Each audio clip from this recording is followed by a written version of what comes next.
देखिए, तो आज की क्लास में हम पढ़ेंगे replacement of A basic vector. तो जैसा कि आप पीछे दो थ्योरम पढ़ चुके हैं, उसी से कनेक्टेड है। तो देखिए, जैसे मान लीजिए कोई एलपीपी होता है, तो एलपीपी में जनरली इस तरीके का सिस्टम होता है, A X equal to B type का। तो A X equal to B में जो ए होता है बड़ा सा, ए मान लीजिए मैट्रिक्स है ए, और यहाँ पर x होगा साइड में, तो यहाँ पर हम x कर देते हैं और इक्वल टू b होता है। ठीक है, इस प्रकार से।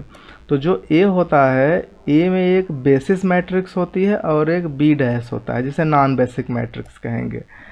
और यहाँ पर x एक xb होगा और कुछ जीरो होते हैं, और इधर b होता है।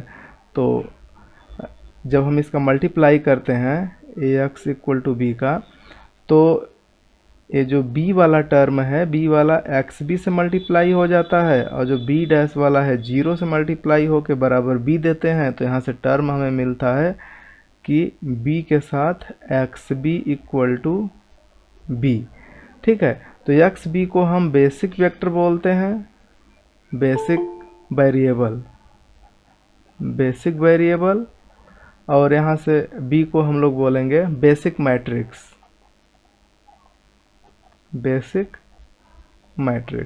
इस तरीके से यहाँ पर जो a है, a को इतना बड़ा हम लिखेंगे, तो यहाँ पर देखिए a equal to A B है और ए बी डैश, समझने की कोशिश करिएगा। तो b को बेसिक बोलते हैं, इसको नॉन बेसिक। तो b के अंदर कौन होगा? b के अंदर यहाँ पर एक b1, मैं कॉलम की बात कर रहा हूँ, b2 ऐसे ऐसे करके bm, ये सब कॉलम मैट्रिक्स, ये सब कॉलम है किसके? b के, कॉलम ऑफ b। और इधर जो होता है वो नॉन बेसिक होगा। तो मान लीजिए इसमें मैं एक एजे लिख रहा हूँ, एजे। अच्छा, पूरी मैट्रिक्स जो ए होती है वो m क्रॉस n की होती है, तो m क्रॉस n का नीचे भी होगा। कि एजे की मैं बात करूं तो एजे m क्रॉस 1 होगा, m क्रॉस 1 का एक कॉलम वेक्टर होगा। और इसी प्रकार से जो बी आई हैं, प्रत्येक बी आई ए भी एक क्या होगा? एक m क्रॉस 1 का कॉलम वेक्टर होगा। यानी कि यूं कहें तो ये आरएम में होगा, और एजे भी कहें तो ए भी आरएम में होगा। लेकिन एजे आगे होगा, एजे बेसिस के बाहर होगा। यानी कि अगर हम एजे की बात करें तो एजे बी डैश में होगा, जिसे हम कहेंगे नॉन बेसिक वेक्टर्स।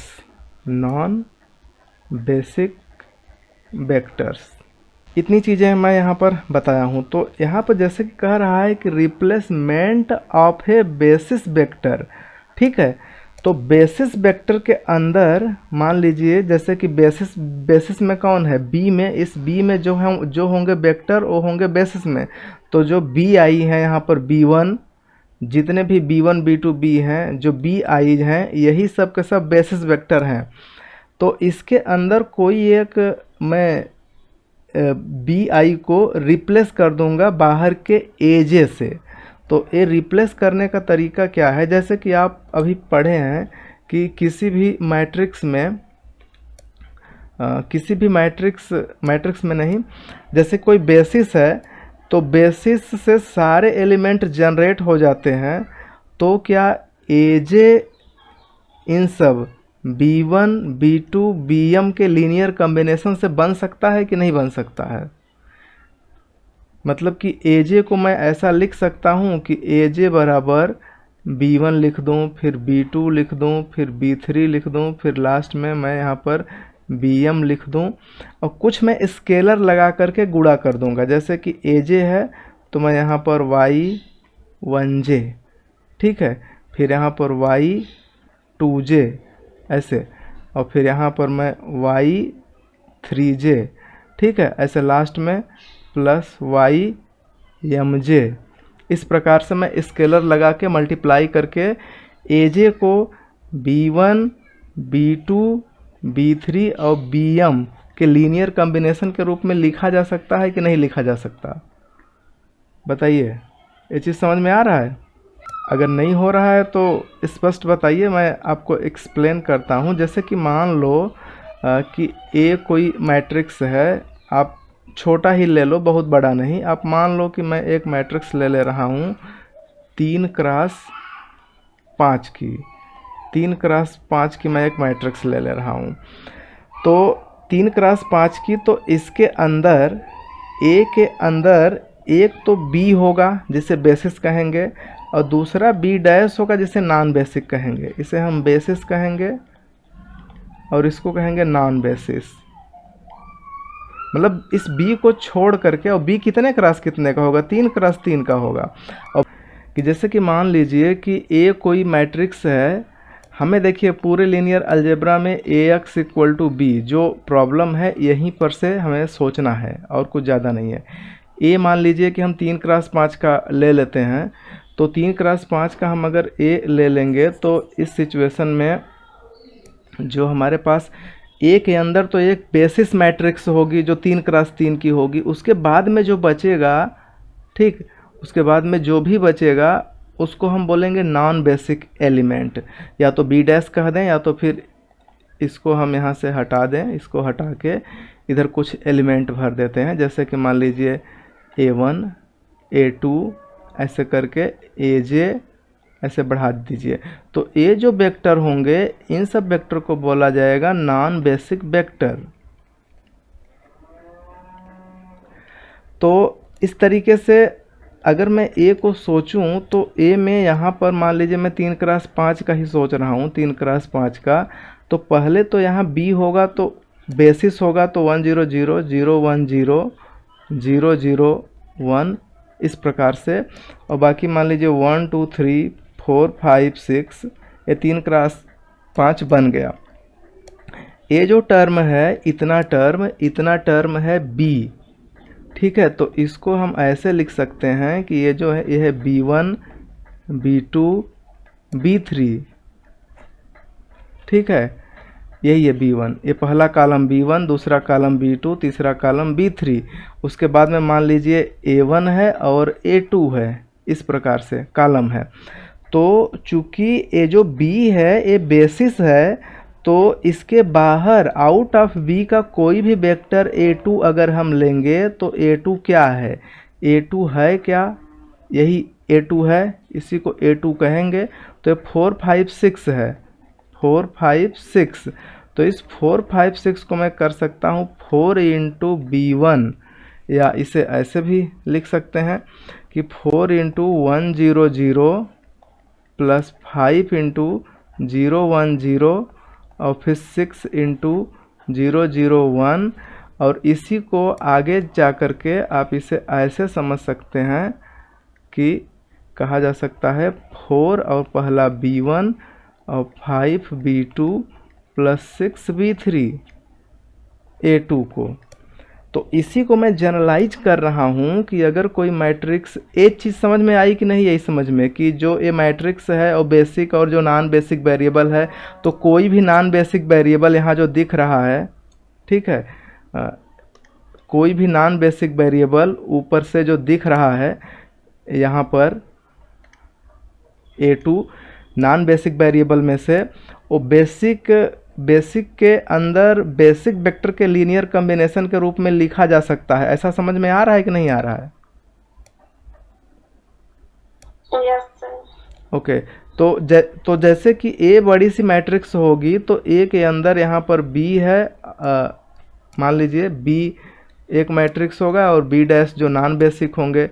तो इसी को मैं यहाँ पर लिख रहा हूँ कि बी के अंदर B1 B2 से ले के Bm हैं, इतने बड़े हैं, और बाहर जो है A1 AJ ऐसे करके, और भी कुछ होंगे AR, जो भी हों ऐसे करके।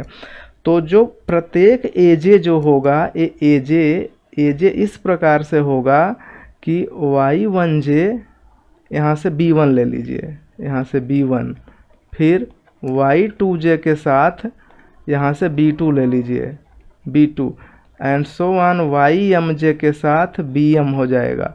और बाकी हम यहाँ पर ये चीज़ कह देंगे कि जो ये YIJ है, ठीक है, ये स्केलर है, सूटेबल स्केलर, कोई भी स्केलर नहीं, सूटेबल स्केलर हम इसके लिए वर्ड यूज करेंगे। सूटेबल स्केलर होगा जो मल्टीप्लाई करने पर B1 B2 BM में AJ को जनरेट कर देगा। ठीक है, इतनी चीज़ समझ में आ गई? सर जी, हाँ सर जी, जो बेसिस होगा वो हमेशा मतलब वो कॉलम बराबर होगा उसका। अच्छा बताओ, बेसिस जो जनरली हम लोग, बेसिस कहने का सेंस क्या है? कि बेसिस कहने का मतलब होता है कि रो कॉलम बराबर। अच्छा सर जी मेरा मतलब पूछने का ये कि जैसे यम क्रॉस यम का दिया रहेगा, हाँ हाँ तो बेसिस होगा ये यम क्रॉस यम का ही होगा ना। हाँ, इसलिए होगा कि जैसे कि मान लो कि कोई एक मैट्रिक्स, जैसे शुरू में AX less or equal to B ऐसा लिखा होता है ना, तो मान लो मैं पहला ले लिया x1 plus x2 plus x3 less or equal to 1, x1 minus x2 minus 2x3 less or equal to 2।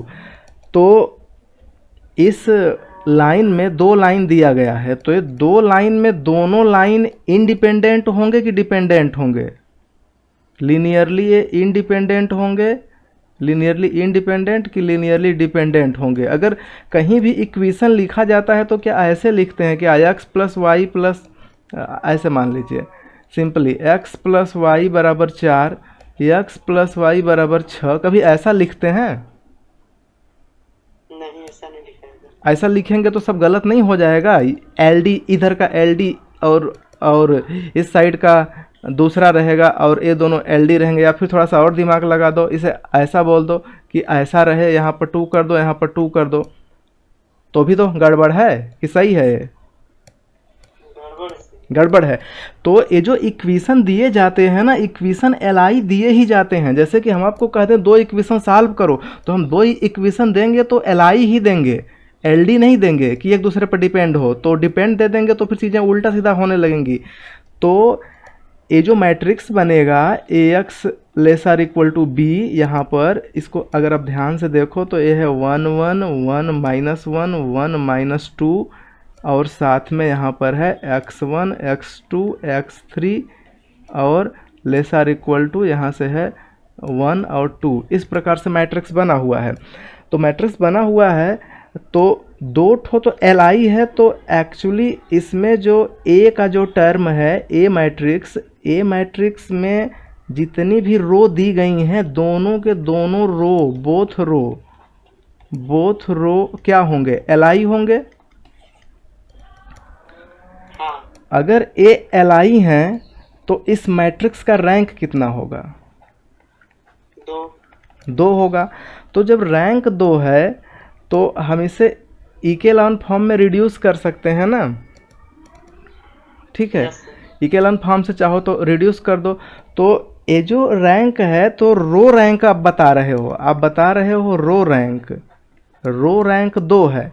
Row rank 2 है तो चूंकि किसी भी मैट्रिक्स की रो रैंक, कॉलम रैंक और उसकी रैंक तीनों, किसी भी मैट्रिक्स के लिए ध्यान देना, रो रैंक बराबर कॉलम रैंक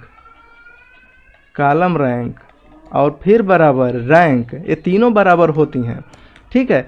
तो मैट्रिक्स का अगर रो रैंक 2 है तो कॉलम रैंक भी 2 होगा, और कॉलम रैंक 2 होगा और रैंक भी 2 होगा। तो हमें कॉलम रैंक से मतलब है, यहाँ पर यूज मैं कर रहा हूँ। तो चूंकि इस मैट्रिक्स का रो रैंक 2 है तो कॉलम रैंक भी 2 होगा, तो इसके 2 कॉलम LI होंगे। हमारे पास 3 कॉलम है लेकिन इसके 2 कॉलम क्या होंगे? LI होंगे। बात समझ में आ रही है कि नहीं आ रही है? तो 2 कॉलम जब LI होंगे तो हम किसी 2 को पकड़ लेंगे, वही हो जाएगा बेसिस, ठीक है? जैसे कि मान लीजिए इस केस में हम यहाँ पर जो जितना भी लिखे हैं, ठीक है, जितना भी हम लिखे हैं इसमें यही दो को हम पकड़ लें, कोई भी दो पकड़ लो जिसका डिटर्मिनेंट चेक कर लो नॉट इक्वल टू जीरो। जैसे कि -1 होगा, फिर माइनस करोगे 1 हो जाएगा, जो कि -2 होगा नॉट इक्वल टू जीरो, तो LI है तो बन जाएगा, यही बेसिस बन जाएगा।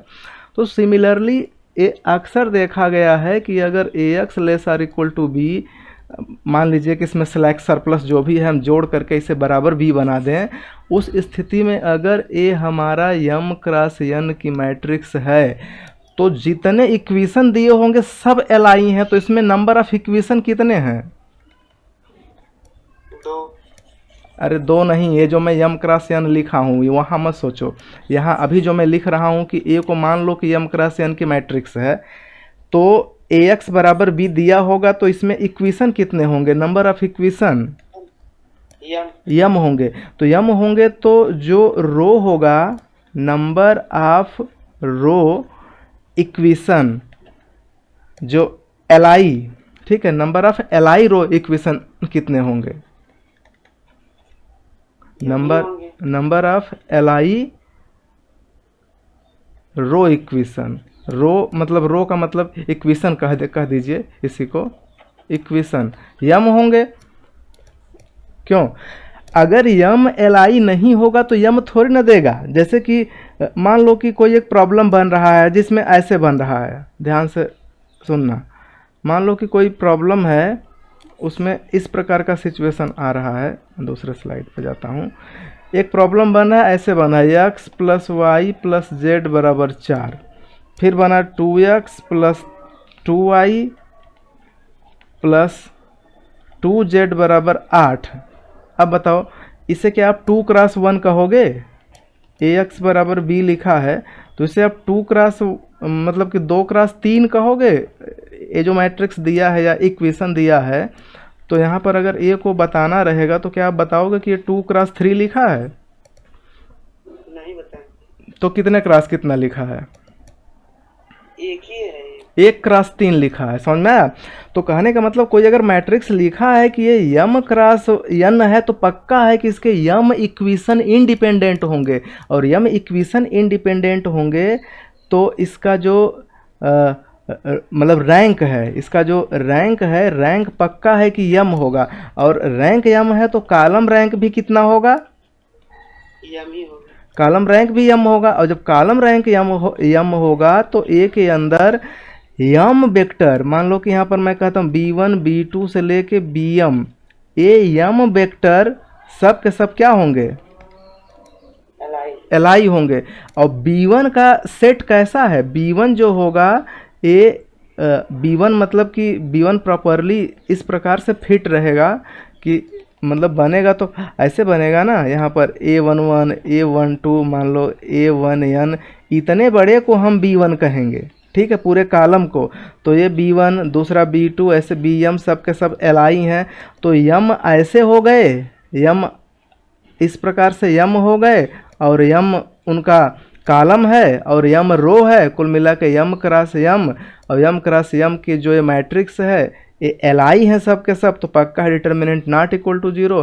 तो इससे क्लियर हो रहा है कि जब भी कोई equation AX equal to B type का हो और A को कह दे कि ये m क्रॉस n की मैट्रिक्स है, तो बेसिस हमेशा जब भी बनेगी तो A के अंदर एक सब मैट्रिक्स बनेगी जो m क्रॉस m की होगी, इसी को B, इसी को बेसिस बोलेंगे। यहाँ पर B बैठा होगा, बाकी कुछ और होगा। समझ में आया? तो बेसिस के अतिरिक्त जो एक्स्ट्रा एलिमेंट होते हैं उनको नॉन बेसिक कहते हैं यहाँ पर, और इसी नॉन बेसिक का कोई भी एलिमेंट बेसिक के एलिमेंट के लीनियर कॉम्बिनेशन के बराबर होगा। क्योंकि आप लीनियर अलजेब्रा में पढ़े हो कि कोई भी एलिमेंट होगा, जैसे कोई मैट्रिक्स है A और A के अंदर B है, और यहाँ पर A1 A2 AN कुछ इस प्रकार से दे दे, या AR, ठीक है, इस प्रकार से कुछ दिया है। और A जो है A बेसिस है, और बेसिस का मतलब क्या है कि ये B1 है, B2 है और Bm है, इतना बड़ा है B, इतना बड़ा है B, और बाकी इधर कोई AJ है।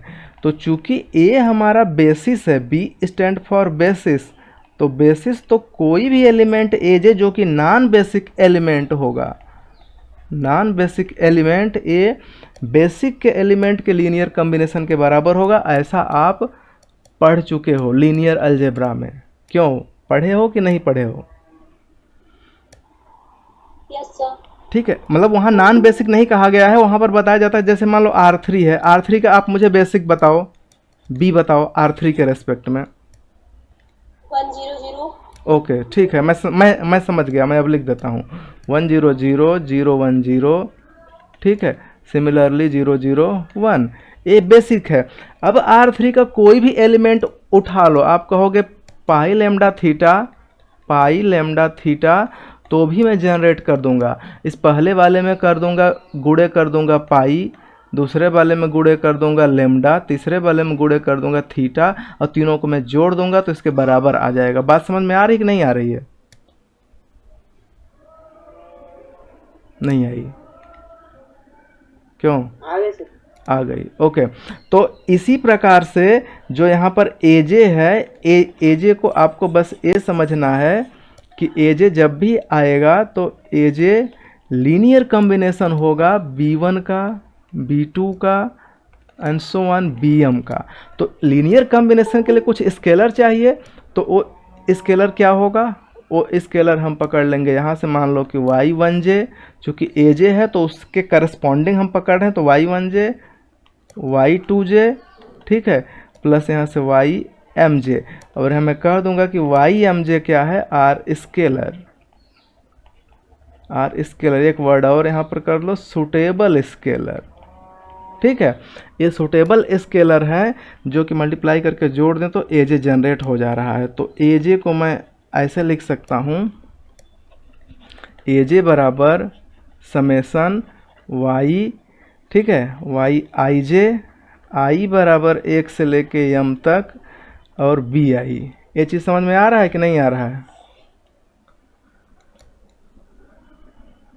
क्यों? समेसन के फॉर्म में लिख दिया हूँ। i यहाँ से वेरी करेगा, i वेरी करेगा तो 1 के साथ 1, तो यहाँ पहला वाला ऊपर वाला आएगा। जब 2 के साथ 2 करोगे तो दूसरा वाला, जब m के साथ m करोगे तो लास्ट वाला, तो बन जाएगा इस तरीके से। ठीक है कि प्रॉब्लम है? ओके, तो ठीक है, तो नेक्स्ट देखते हैं। देखो यहाँ पर कहा जा रहा है let an LPP have a basic feasible solution. किसी LPP के पास बेसिक फिजिबल सोल्यूशन है। आगे if we drop one of the basic vector and introduce a non basic vector in the basis set, then the new solution obtained is also basic feasible solution। कहने का मतलब है अभी जो मैंने पूरी चीज़ बताई उसको फिर से आप समझो कि जैसे कि आप कहते हो कि ax इक्वल टू b है, ठीक है, तो यहाँ से a के अंदर क्या होता है? b, जिसे हम बेसिक बोलते हैं, और b के कैपिटल B के अंदर b1 b2 bm, और ये m क्रॉस m के सब मैट्रिक्स होंगे, और चूंकि ये बेसिस है तो इसके सारे कॉलम li होंगे। और इसके बाहर, इसके आउटर में ये जो सब चीज़ें यहाँ पर दिख रही हैं ये सब नॉन बेसिक एलिमेंट हैं। तो नॉन बेसिक कोई भी एलिमेंट जो होगा अंदर के एलिमेंट के लीनियर कॉम्बिनेशन के बराबर होगा। तो इसमें ये हम बताना चाह रहे हैं कि जैसे कि मान लीजिए कोई x है और xb है, सपोज कर लो xb, और ये बेसिक फिजिबल सोल्यूशन है। बेसिक फिजिबल सोल्यूशन कहने का मतलब जो xb होगा ना, इसके जो कंपोनेंट होंगे, कंपोनेंट कैसे बनाए जाएंगे? इसके कंपोनेंट ऐसे बनते हैं xb1 xb2 से लेके xbm, और बाकी जो इधर के कंपोनेंट होते हैं 0 0 0 हो जाते हैं। इस प्रकार से बनता है। चूँकि बेसिक फिजिबल सोल्यूशन है तो प्रत्येक ग्रेटर आर इक्वल टू 0 होगा, मतलब पॉजिटिव होता है, बाकी नीचे 0 हो जाते हैं। तो इस प्रकार से बनता है। तो कहा जा रहा है कोई अगर बेसिक फिजिबल सोल्यूशन है तो अगर कोई नॉन बेसिक वेक्टर को हम इसमें इंसर्ट कर दें। इंसर्ट करने का मतलब है या इंट्रोड्यूस कर दें, मतलब जो बेसिस है, बेसिस में से एक एलिमेंट, देखो ध्यान देना, अगर मैं बाहर से एक एलिमेंट को मैं उसमें इंट्रोड्यूस करूं और अंदर से तो इसे बेसिस रहने के लिए इसमें से एक एलिमेंट निकलना पड़ेगा या उतना ही रहने से काम चल जाएगा?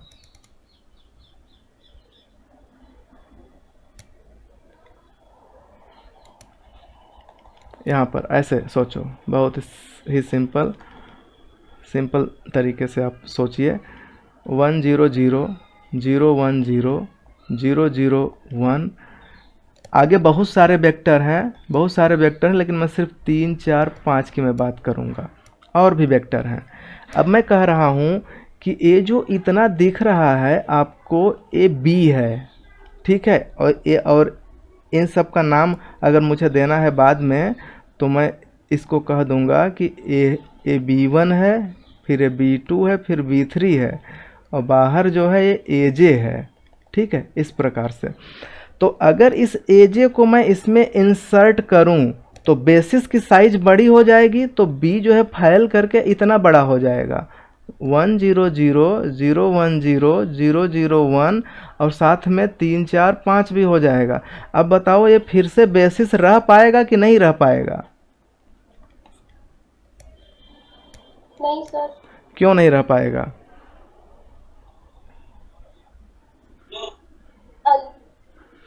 क्योंकि ये आवाज़ क्लियर नहीं जा रही, क्या नेटवर्क प्रॉब्लम है? हेलो, वॉइस क्लियर है?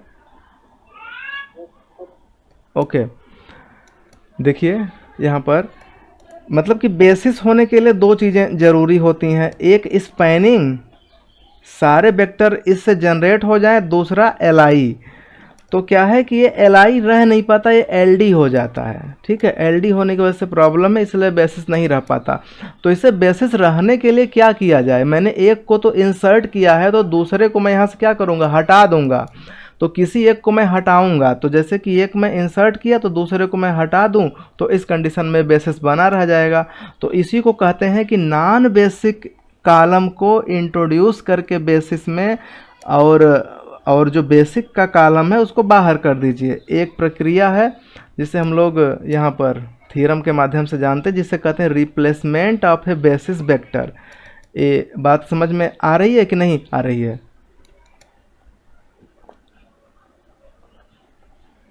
ठीक है, यस ओके। तो देखिए, अब इसमें जैसे कि यहाँ पर जो मेन चीज़ ध्यान देने वाली चीज़ है उसे आप समझिए कि कहा जा रहा है कि कोई एलपीपी का have a basic feasible solution, इसके पास कोई बेसिक फिजिबल सोल्यूशन है ऑलरेडी, ठीक है। If we drop one of basic vector, पहले एक बेसिक वेक्टर को ड्रॉप कर दो, जैसे कि मैं यहाँ पर बता रहा हूँ, आप करो क्या कि इसको जो मैं ब्लू से बना रहा हूँ, लास्ट वाले कॉलम को ड्रॉप कर दो, यहाँ से कट मार दो। तो कट जब मारोगे तो आपका ए जो है गायब हो जाएगा। अब इसमें मैं इंट्रोड्यूस कर दूँ ए लास्ट वाला, ठीक है, 3 4 5 इसमें इंट्रोड्यूस कर दिया, तो अब ए एलआई हो चुका है, ठीक है। लेकिन ऐसा करने से क्या है ना कि सॉल्यूशन के सेट सब बदल जाएंगे, ठीक है। किसी सिस्टम का बेसिस बदलने से सारी चीज़ें बदल जाती हैं, ठीक है। जैसे मान लो कि मतलब उसे लंबा चौड़ा बताया जा सकता है, ठीक है। तो मैं यहाँ पर ज़्यादा नहीं बताता हूँ, बस ए बताता हूँ कि बेसिस बदलने से सारी चीज़ों का रिप्रेजेंटेशन बदल जाएगा। तो जैसे कि ये प्रॉब्लम सबको पता है कि मैक्स रहता है, max Z C transpose X रहता है, सब्जेक्ट टू कंडीशन में A X equal to B होता है, X greater or equal to 0 होता है। मैट्रिक्स जो होती है वो एम क्रॉस एन की होती है, इसका जो रैंक होता है ए का एम होता है, ठीक है। तो ये सारी चीज़ें तो आपको पता है, इसमें कुछ बताने की ज़रूरत नहीं है, ठीक है, ये आपको पता है। आगे हम बढ़ते हैं, बस एक ध्यान देना है कि हमें यहाँ पर जो कंडीशन दिया है, लेट दिया है बेसिक फिजिबल सोल्यूशन, उसका यूज करके मुझे आगे बढ़ना है, ठीक है। तो देखिए, तो कहा जा रहा है suppose there exist a basic feasible solution X B. मान लीजिए कि एक्स बी कोई सोल्यूशन एग्जिस्ट करता है, तो ए बी एक्स बी बराबर मतलब ए जो यहाँ पर रिलेशन दिख रहा है, capital B X B equal to B small B, और X B greater or equal to 0, ये तो ट्रू हो जाएगा, इसमें कोई प्रॉब्लम है? नहीं सर। ठीक है, बहुत ही बेसिक है। अब देखिए कहा जा रहा है कि where B form a basis set for the column vector of ए।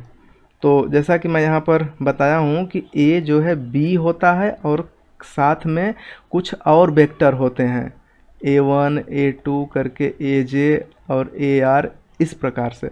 और साथ में यहाँ पर अब जैसे कि AX है तो AX यहाँ पर रहेगा तो X यहाँ पर लगेगा, तो यही X X1 X2 से लेके XM तक, और बाकी जो इधर होते हैं सब 0 0 कर देते हैं।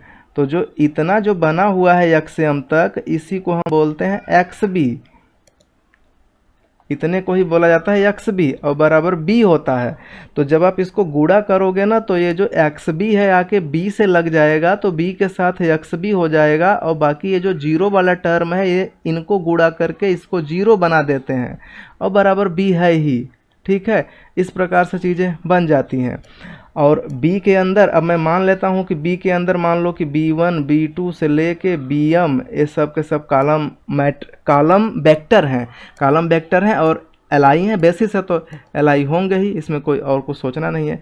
अब आगे clearly for any column vector AJ, मान लो यहाँ पर, अब मैं इसको थोड़ा सा और, हाँ यहाँ पर XB और AB, क्लियरली ए जो AJ है ए क्या है, clearly for any column vector AJ जो ए के अंदर है, मतलब इस ए, चूंकि ए तो बड़ा सा मैट्रिक्स है, इतना बड़ा है, तो इसके अंदर ए है और AJ है, और साथ में ये भी ध्यान देना है कि AJ नॉन बेसिक है। ठीक है, तो AJ जो है B1 B2 BM के लीनियर कॉम्बिनेशन से बनेगा, इस प्रकार से तो बन जाएगा। तो हम इसको ऐसे भी लिख सकते हैं, इसको हम ऐसे भी लिख सकते हैं B1 B2 से लेके BM, और बाकी ये जो साइड में खड़ा है इसको मैं लिख सकता हूँ Y1J Y2J और लास्ट में YMJ, और ये जो इतना बड़ा Y है इसको आप चाहो तो YJ लिख दो और इसको B कर दो, तो कुल मिला के गुणा आप करोगे तो हो जाएगा B के साथ YJ। ये समझ में आया कि नहीं आया समझ में? ठीक है, where BI belong to capital B और YIJ आर सुटेबल स्केलर। ठीक है, तो अब मैं यहाँ पर क्या काम कर रहा हूँ, नहीं समझ में आएगा तो बोलना आगे। Now we know that if the basis vector BR for which the coefficient YRJ is non zero. ठीक है, अब यहाँ से एक चीज़ और ध्यान से सुनिए, जैसे कि ये जो यहाँ पर टर्म दिख रहा है, मान लीजिए Y1J है Y2J है ऐसे करके YMJ है, तो बीच में एक यहीं पर एक टर्म होगा, बीच में YRJ भी होगा और साथ में BR भी होगा।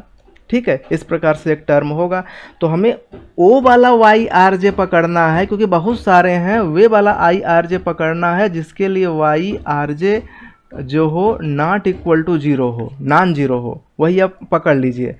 तो इस स्थिति में अब देखिए बहुत ही सिंपल सा कैलकुलेशन करना है, क्योंकि YRJ not equal to zero है तो O यहाँ पर बना होगा B के साथ RJ और साथ में BR बना होगा। तो मैं एक सेकंड, Y है ना, YRJ और साथ में YRJ साथ में BR। तो अब मैं इसी को इस साइड रखूँगा, बाकी सबको उस साइड में ले जाऊँगा। तो इस कंडीशन में यहाँ पर A टर्म बन जाएगा। समझ में आ रहा है कि नहीं आ रहा है?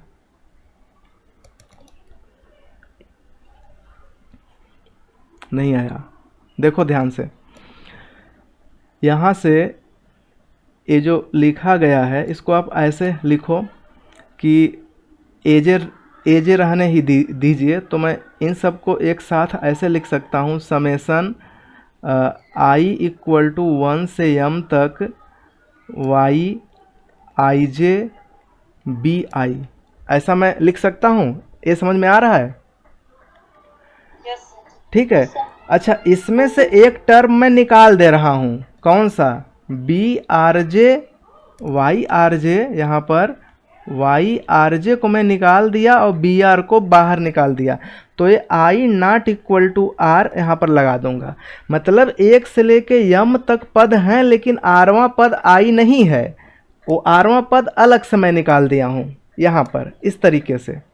ठीक है, तो ऐसा जब आप करोगे तो यहाँ से एक चीज़ क्लियर होगा कि बाकी सबको मैं इस साइड ला रहा हूँ, तो एजे हो गया minus summation I equal to 1 से लेके m तक I not equal to r में कर दूंगा, और y आई जे के साथ बी आई इतना हो जाएगा, और बराबर बी आर, और ये जो वाई आर जे है इसको मैं नीचे कर दूंगा, तो यहाँ पर वाई आर जे नीचे हो गया, यहाँ भी वाई आर जे नीचे हो गया। तो यही टर्म यहाँ पर देखो लिखा है। ये चीज़ समझ में आ रहा है कि नहीं आ रहा है? जी सर। ओके। और यहाँ देखो इसमें एक चीज़ खास बात है कि यहाँ पर नीचे जो है कि आई यहाँ पर लिखना चाहिए, इसे यहीं पर लिख देना चाहिए आई नॉट इक्वल टू आर, लेकिन इन्होंने लास्ट में लिखा है, तो ध्यान दे करके देखिएगा। यहाँ पर आई इक्वल टू 1 से लेके m तक तो यहाँ दिख रहा है, लेकिन आई नॉट इक्वल टू आर है। इस चीज़ को आप ध्यान से समझना कि इसमें आरवा टर्म नहीं इंक्लूडेड है।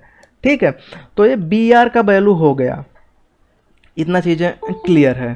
ठीक, अब देखिए, अब मैं ये जो b की बात मैं कर रहा हूँ b, तो ये ऊपर एक इक्वेशन जो लिखा यहाँ पर देखिए, एक जो फर्स्ट इक्वेशन लिखा है, ठीक है, फर्स्ट इक्वेशन इसको हम बोल रहे हैं एक्स बी। ओके, देखिए यहाँ जो लिखा है B X B equal to B, तो मैं यहाँ b को लिख सकता हूँ स्मॉल b इक्वल टू, देखिए जो ये एक्स बी होता है ना, इसको ध्यान से समझिएगा, जो एक्स बी होता है, एक्स बी बड़ा होता है, यानी कि एक्स बी वन होता है, इसमें एक्स बी टू होता है, लास्ट में आके एक्स बी एम होता है, बाकी सब इधर 0 0 0 भी होते हैं, इस तरीके से। ठीक है, छोड़ देंगे।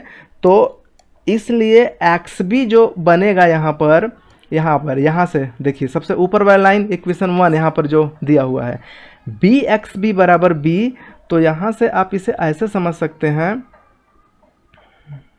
एक साथ यहाँ से इस तरीके से समझिए कि b में क्या है, b1 है, b2 है से लेके bm है, इतना है, और xb में क्या है, xb1 फिर xb2 से लेके xbm तक है, 0 को मान लीजिए छोड़ दीजिए, और बराबर b है। तो इसका आप गुणा कर दोगे तो क्या बनेगा, इसका आप गुणा कर दोगे तो ये इस तरीके का बनेगा। यहाँ पर जगह नहीं तो आगे मैं लिख रहा हूँ समेसन, यानी कि b बराबर, अगर मैं b बराबर लिखूं यहाँ से, तो b बराबर समेसन एक्स बी आई और साथ में स्मॉल बी आई, और i बराबर 1 से लेके m तक।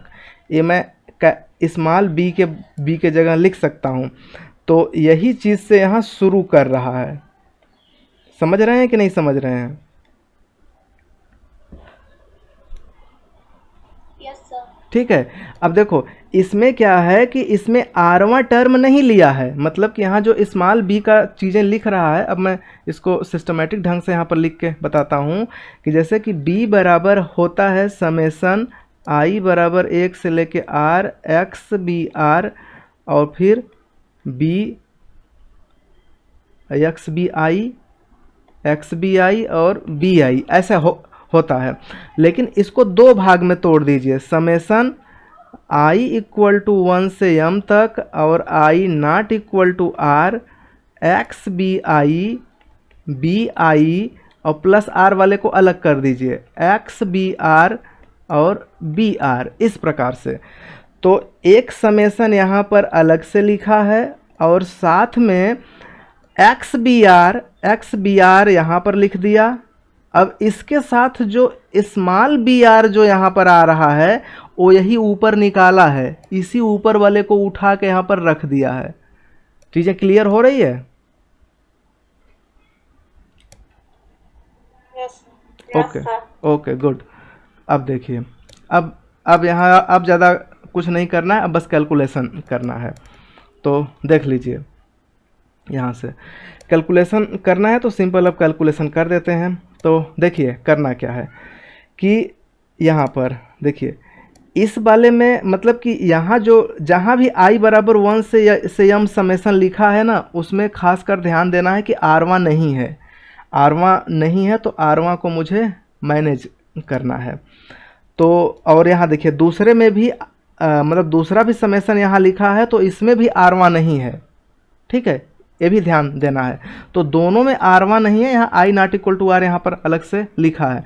तो इन दोनों को कॉमन कर दीजिए। इन दोनों को जब आप कॉमन करोगे समेसन, तो समेसन जब बाहर निकलेगा तो यहाँ से क्या बनेगा, हमें यहाँ से देखिए, यहाँ से XBI बन जाएगा, यहाँ जो कि लिखा है, और यहाँ पर ऊपर ये जो XBI है यहाँ XBI है, और यहाँ जो दूसरा वाला टर्म है ना, दूसरा वाला टर्म में YIJ बटा YRJ के साथ ये XBR का गुणा करके लिखेंगे, तो ये यहाँ पर बन रहा है, इसका इसमें मल्टीप्लाई कर दो आप, जो आ यानी कि XBR के साथ YIJ बटा YRJ ये साथ में रहेंगे, तो इस प्रकार से।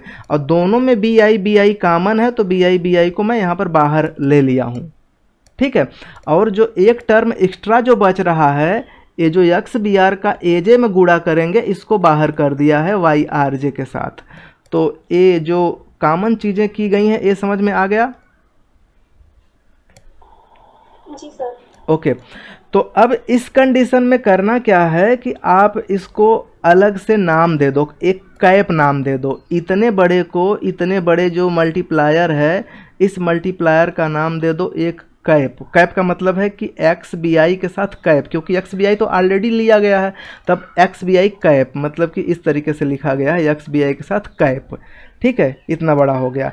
और BR वाला अलग से, ये जो टर्म है ये BR मान लीजिए इसको, तो इसे XBR कैप मान लेते हैं। इस प्रकार से दो टर्म हो गए, ठीक है। तो अब एक चीज़ बताइए कि जो B का रिप्रेजेंटेशन है, B किनके लीनियर कॉम्बिनेशन से आ रहा है? जो B आ रहा है वो मैं एक सेट दे रहा हूँ, उस सेट के LS में से आ रहा है। LS ऑफ कौन सा सेट है? देखिए, B1 होगा, B2 होगा, ठीक है, BR-1 तक होगा, फिर BR+1 से लेके BM तक जाएगा, और साथ में AJ हो जाएगा। इतने सेट के लीनियर कॉम्बिनेशन में ये B दिख रहा है। क्यों? क्योंकि यहाँ पर देखिए I बराबर 1 से लेके M तक है, और बाकी यहाँ पर एक AJ है। तो BI 1 से लेके M तक, लेकिन R1 नहीं है, तो R-1 तक जाएगा 1 से लेके, फिर R+1 से चालू होके BM तक जाएगा, और AJ। तो ये जो मैं लीनियर स्पैन जो मैं किया हूँ, इस सेट के अंदर नंबर ऑफ वेक्टर कितने हैं? इसमें नंबर ऑफ वेक्टर M है कि M से कम है कि ज़्यादा है? M से कम है तो M-R। अरे M-R तो ये B वाले हो जाएंगे ना, लेकिन एक AJ भी तो खड़ा है। Yes sir. तो कुल कितने हो जाएंगे? M वेक्टर हो जाएंगे ना। M वेक्टर के लीनियर कॉम्बिनेशन से यहाँ पर B जो है बन गया है, देखो B इतने यहाँ पर और एक यहाँ से। तो इस तरीके से कहने का मतलब है कि पहले B कैसे था? पहले B इस प्रकार से था, B बराबर स्मॉल b बराबर XB1 small b1 plus XB2 small b2 से लेके पूरा XBM और स्मॉल bm। इस प्रकार से B1 B2 BM सबके, यानी कि B1 B2 से लेके BM, बीच में BR भी रहेगा, सबके लीनियर कॉम्बिनेशन से B जनरेट हो जा रहा था। ये जो B है जनरेट हो जा रहा था, लेकिन फिलहाल अभी जो B जनरेट हो रहा है, आरवां वेक्टर BR को छोड़ करके एक AJ, मतलब कहने का ये है कि हमने इसकी बेसिस में एक नॉन बेसिक कॉलम इंट्रोड्यूस कर दिया और एक बेसिक कॉलम को हटा दिया, रिप्लेस कर दिया। इस प्रकार से लीनियर कॉम्बिनेशन के बराबर आ गया। ठीक है, ये चीज क्लियर हुआ कि नहीं हुआ? क्लियर दा, ठीक है। तो इतना चीजें क्लियर है, लेकिन अब एक चीज अभी क्लियर नहीं है। क्या नहीं क्लियर है? कि ये जो XBI है इसकी संख्या 1 से लेके M तक है, लेकिन R1 नहीं है, तो ये R-1 होगा, और एक यहाँ है, तो कुल मिला के जोड़ देंगे तो R XBI मिल जाएगा।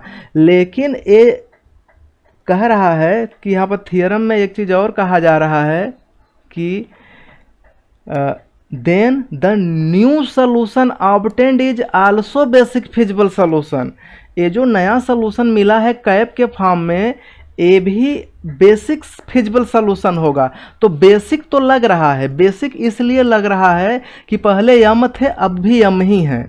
क्यों यम है? क्योंकि मैं यहाँ पर ऊपर आपको दिखाया हूँ यम है, ठीक है। एजे को बढ़ने से, बी आर को हटने से, एजे को घुसने से उसका संख्या यम बराबर है। तो बेसिक तो है, लेकिन फिजिबल में प्रॉब्लम है। फिजिबल में क्यों प्रॉब्लम है? क्योंकि बीच में आ गया माइनस, और माइनस आ गया तो प्लस माइनस हो सकता है, लेकिन आपको फिजिबल बनाने के लिए जितने भी एक्स बी आई कैप हैं सब के सब नॉन जीरो होने चाहिए। ये बात नॉन नेगेटिव होने चाहिए। ये बात समझ में आ रही है? हाँ ठीक है। अब देखो, अब यहाँ पर दिमाग लगा लो। देखो गणित पढ़ने का क्या बस कंसेप्ट है कि लॉजिक है, और आपको ध्यान देकर के पढ़ना चाहिए। इंटरेस्ट से पढ़ेंगे तो मज़ा आएगा। अब एक सेट कैसे करेंगे? पूरी लीनियर अलजेब्रा का अप्लाई पार्ट है। अगर कोई कह दे कि लीनियर अलजेब्रा, जैसे कि आप कहते हो ना कि सर मतलब कि सारी मैथमेटिक्स यूज कहाँ होती है, तो वो यूज इतनी भयानक और ख़तरनाक तरीके से होती है ना कि यूज करने में प्रॉब्लम हो जाती है, मतलब समझना बड़ा कठिन हो जाता है, ठीक है। तो ये यूज हो रही है, और इतने स्केलर, इतने वेक्टर यूज हो रहे हैं कि आपको कन्फ्यूजन हो सकता है। इसलिए आप इसे ध्यान से पढ़िए, बार बार पढ़िए और डिस्कस करिए। तो देखिए, अब मैं केस पर आऊँगा। अब मैं केस पर आ रहा हूँ, और केस से मैं आपको मतलब यहाँ पर कुछ एक्स्ट्रा कंडीशन लगा के ऐसा सेट करूँगा कि ये सारे के सारे एक्स बी आई जो दिख रहे हैं, ये सब के सब नॉन नेगेटिव हो जाए। मतलब एक्स बी आई जो कैप है सब के सब नॉन नेगेटिव, मतलब पॉजिटिव या जीरो होंगे। इस तरीके से आपको बनाना है। तो पहला चीज़ ये है कि मैं एक्स बी आर पर, देखिए दो केस की बात कर रहा है। एक्स बी आर पर पहला बात किया कि एक्स बी आर जो दिख रहा है ये ज़ीरो हो जाए। अगर ज़ीरो होगा, अच्छा एक चीज़ बताइए, कोई भी एक्स बी आर जो होगा उसके केवल दो ही चांस क्यों है? ज़ीरो और पॉजिटिव। बताइए, एक्स बी आर के दो ही चांस क्यों हैं? हालांकि यहाँ पर नॉन जीरो कहा है, तो मैं भी नॉन जीरो कह देता हूँ। वो भी नॉन जीरो में पॉजिटिव होगा, नॉन जीरो में पॉजिटिव होगा। क्यों? क्योंकि एक्स बी आई पहले से ही लिया गया है कि ये फिजिबल है। तो फिजिबल, बेसिक फिजिबल सोल्यूशन था, बेसिक फिजिबल सोल्यूशन BFS था, तो इसलिए ये नॉन नेगेटिव होगा। इसलिए इसके केवल दो चांस हैं, जीरो या फिर नॉन जीरो। तो नॉन जीरो में सिर्फ पॉजिटिव होगा, हम उस पर भी डिस्कस करेंगे। तो पहला केस है कि एक्स बी जीरो। अब जरा सोचो कि अगर एक्स बी जीरो हुआ तो उससे क्या होगा? एक्स बी जीरो होने से जो एक्स बी आर कैप है ये क्या हो जाएगा? एक्स बी आर कैप भी जीरो हो जाएगा, और साथ में यहाँ जो एक्स बी आई कैप है ये एक्स बी आई ही रह जाएगा, क्योंकि इसको जीरो होने से मल्टीप्लाई करके सब में जीरो कर देगा। और ये जो दिख रहा है X B I already non negative है, तो ये जीरो है, पॉजिटिव है, नॉन नेगेटिव का बस नॉन नेगेटिव ही, तो नॉन नेगेटिव है, तो इसलिए ए, और आई का वैल्यू एक से लेके एम तक आरवा नहीं ले रहा है, और आरवा की जगह पर ए ले रहा है, तो आरवा वाला जीरो हो जाएगा और बाकी जो है वो नॉन नेगेटिव हो जाएंगे। तो केस फर्स्ट में जब एक्स बी आर जीरो है तो उस केस में सारे के सारे जो एक्स बी आई कैप हैं नॉन नेगेटिव हुए कि नहीं हुए? ठीक है। अब देखो दूसरे वाले केस में प्रॉब्लम है, तो दूसरे वाले केस को हम लोग समझते हैं बारीकी से। जिसको नहीं आएगा समझ में बोलेगा कि एक्स बी आर जब नॉन जीरो होगा तब क्या होगा। अब देखो, अगर ये नॉन जीरो है तो चूंकि सभी एक्स बी आई को मुझे पॉजिटिव बनाना है ना, मुझे एक्स बी आर कैप को मुझे क्या बनाना है? पॉजिटिव बनाना है। और X B are non zero है तो इसे भी तो पॉजिटिव बनाना होगा। इसे पॉजिटिव बनाने के लिए एक्स बी आर, जो एक्स बी आर मैं आपको बताया हूँ शुरू से ही कि एक्स बी आर बेसिक का पार्ट था, बेसिक फिजिबल सोल्यूशन का पार्ट था, बेसिक फिजिबल सोल्यूशन का पार्ट था, तो ये तो पॉजिटिव होगा ही। चूंकि ये पॉजिटिव होगा तो नॉन जीरो का सेंस है कि पॉजिटिव होगा। ध्यान से देखो यहाँ पर कि ये नॉन जीरो का सेंस है कि ये पॉजिटिव होगा, तो मैं इसको पॉजिटिव ले लिया, बी आर को पॉजिटिव ले लिया। चूंकि इसको होल को पॉजिटिव होना है और इस पूरे को मुझे पॉजिटिव बनाना है, मतलब कैप को पॉजिटिव होने के लिए इस साइड के पूरे एक्स बी आर बटा वाई आर जे को मुझे पॉजिटिव बनाना है। ऊपर वाला पॉजिटिव है तो नीचे वाले को मुझे क्या लेना चाहिए? पॉजिटिव ही लेना चाहिए। पॉजिटिव लेना चाहिए। तो यही कह रहा है कि अगर x B are non zero है, in this case we must have y are j positive. ठीक है, पॉजिटिव नहीं लेंगे तो यहाँ पर बवाल खड़ा हो जाएगा। बवाल खड़ा होने का मतलब है कि नेगेटिव भी हो सकता है, या तो नीचे जीरो हो गया तो इन्फिनिटी देने लगेगा, तो भी वो प्रॉब्लम पॉइंट है। ठीक है, इसलिए इसको पॉजिटिव होना पड़ेगा, मस्ट है। ठीक है, इस पर जोर दे के बोल रहा है कि इसे पॉजिटिव होना पड़ेगा। तो यानी कि वाई आर जे को चूज करते समय ही, देखो यहाँ पर ध्यान देना, वाई आर जे को आप चूज करते समय, चूंकि यहाँ पर देखो लिख रहा है ना y are j not equal to zero, तो y are j non zero तो बहुत सारे इसमें है, लेकिन आप उन्हीं को चूज करना जिसमें वाई आर जे क्या होंगे? पॉजिटिव होंगे। किसी को भी पकड़ लेंगे तो प्रॉब्लम होगा, इसलिए हमें वैसे कोई पकड़ना है जो कि पॉजिटिव हो। आगे दिस रिक्वायर्स, आगे देखिए क्या कर रहा है, this requires that for the remaining Y I J either Y are J, ये देखो यहाँ पर थोड़ा सा मिस प्रिंटिंग है, ये वाई आर जे नहीं रहेगा, यहाँ पर मैंने यहाँ पेन से बनाया है वाई आई जे। ठीक है, वाई आई जे यहाँ पर रहेगा, तो वाई आई जे क्या होगा? आइदर जीरो होगा, ठीक है, या फिर ए वाला केस होगा। तो इसको हम आपको समझाने के लिए थोड़ा सा ऊपर हम आपको यहाँ पर ध्यान देते हैं। देखिए ये जो वाई आई जे है, देखिए वाई आई जे मान लीजिए कि X B R Y are J, तो क्लियर हो गया ना, एक्स बी आर तो पॉजिटिव होता ही है, इसमें कोई प्रॉब्लम नहीं। वाई आर जे को पॉजिटिव दिखा दिया, पॉजिटिव कह दिया कि मस्ट हैव होना ही चाहिए। तो अब इस पूरे रिलेशन में, इस रिलेशन में और इस रिलेशन में अब कौन बच रहा है? एक्स बी आर तो पॉजिटिव है और वाई आर जे को बोल दिया कि पॉजिटिव होना चाहिए, मस्ट हैव, तो बच कौन सा रहा है बताओ? गुड, वाई आई जे बच रहा है। तो वाई आई जे पर भी मैं दो केस बना देता हूं। एक केस बनाता हूं नॉन जीरो, ठीक है, वाई आई जे, देखो वाई आई जे को तीन केस बनाओ, एक जीरो, एक नेगेटिव और एक पॉजिटिव। ठीक है, अब ध्यान से सुनना, अगर वाई आई जे जीरो हुआ, अगर यहाँ पर जो ऊपर दिख रहा है वाई आई जे अगर जीरो हुआ, तो जीरो होने से सिर्फ एक्स बी आई कैप का value, X B I cap का जो वैल्यू होगा वो सिर्फ एक्स बी आई होगा, जो ऑलरेडी नॉन नेगेटिव है। इसलिए प्रॉब्लम स्वतः सॉल्व हो जाएगी कि नहीं हो पाएगी? Yes sir. हो जाएगी, गुड। दूसरा केस, अगर वाई आई जे नेगेटिव हुआ तो यहाँ बाहर भी तो नेगेटिव है बीच में, तो नेगेटिव क्या कर देगा? पॉजिटिव कर देगा। तो ये भी प्रॉब्लम सॉल्व हो गई। अब एक प्रॉब्लम बच रही है पॉजिटिव के केस में। किस केस में बच रही है? पॉजिटिव के केस में। तो पॉजिटिव के केस में हम इसका स्टडी करेंगे। देखो यहाँ पर यही है पॉजिटिव के केस में। यहाँ देखो पॉजिटिव के केस में यहाँ पर स्टडी किया है। कैसा किया है इसे ऐसे मैं समझाता हूं कि इतने को आप मान लो पॉजिटिव, ऐसे मान लो कि पॉजिटिव होगा।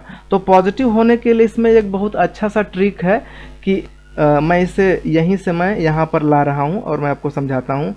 X B I greater than हो जाएगा, उसको बराबर के उस साइड ले जाओ तो हो जाएगा एक्स बी आर बटा वाई आर जे, इस प्रकार से। और जो आई जे है ना वाई आई जे, उसको इसके नीचे कर दो, वाई आई जे को इसके नीचे कर दो। ठीक है, तो यही यहाँ पर देखो रिलेशन दिखा रहा है। यहाँ पर ये जो समझ रहे हैं यहाँ पर एक रिलेशन दिखा रहा है जब वाई आई जे पॉजिटिव होगा उस केस में।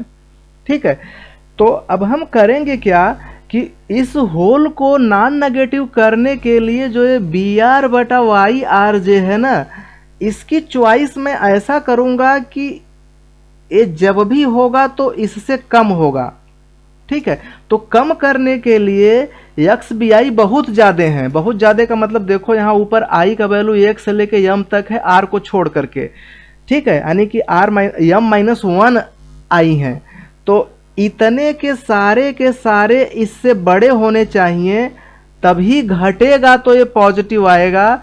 तो इसकी संख्या मैं ऐसा मैनेज करूं कि इसको मैं कर दूं सबसे मिनिमम, जितने होंगे सबसे मिनिमम। इसलिए मैं एक्स बी आर बटा वाई आर जे को इस प्रकार बनाऊंगा कि मिनिमम हो जाए किसका, एक्स बी आई बटा वाई आई जे से, और साथ में कंडीशन हो कि वाई आई जे जो होगा ग्रेटर देन 0 होगा। ये बात समझ में आई कि नहीं आई समझ में? नहीं सर, थोड़ा हो गया। ठीक है, मिनिमम लेने से हमारी प्रॉब्लम सॉल्व हो जाएगी। तो बस यहीं पर ये चूज कर लिया मिनिमम। तो यही जो कंडीशन, मिनिमम वाला नहीं समझ आया थोड़ा। अच्छा एक चीज, वेरी गुड, बहुत अच्छा। आप देखो ऐसे यहां से समझो, इसको मुझे अगर पॉजिटिव बनाना है, पॉजिटिव का बनाने का मतलब ऐसा करना है ना, इस तरीके से, ठीक है। तो इस तरीके से करना है, तो इसको यहीं पर लाओ, कुछ चीज़ों को बराबर के उस साइड ले जाओ।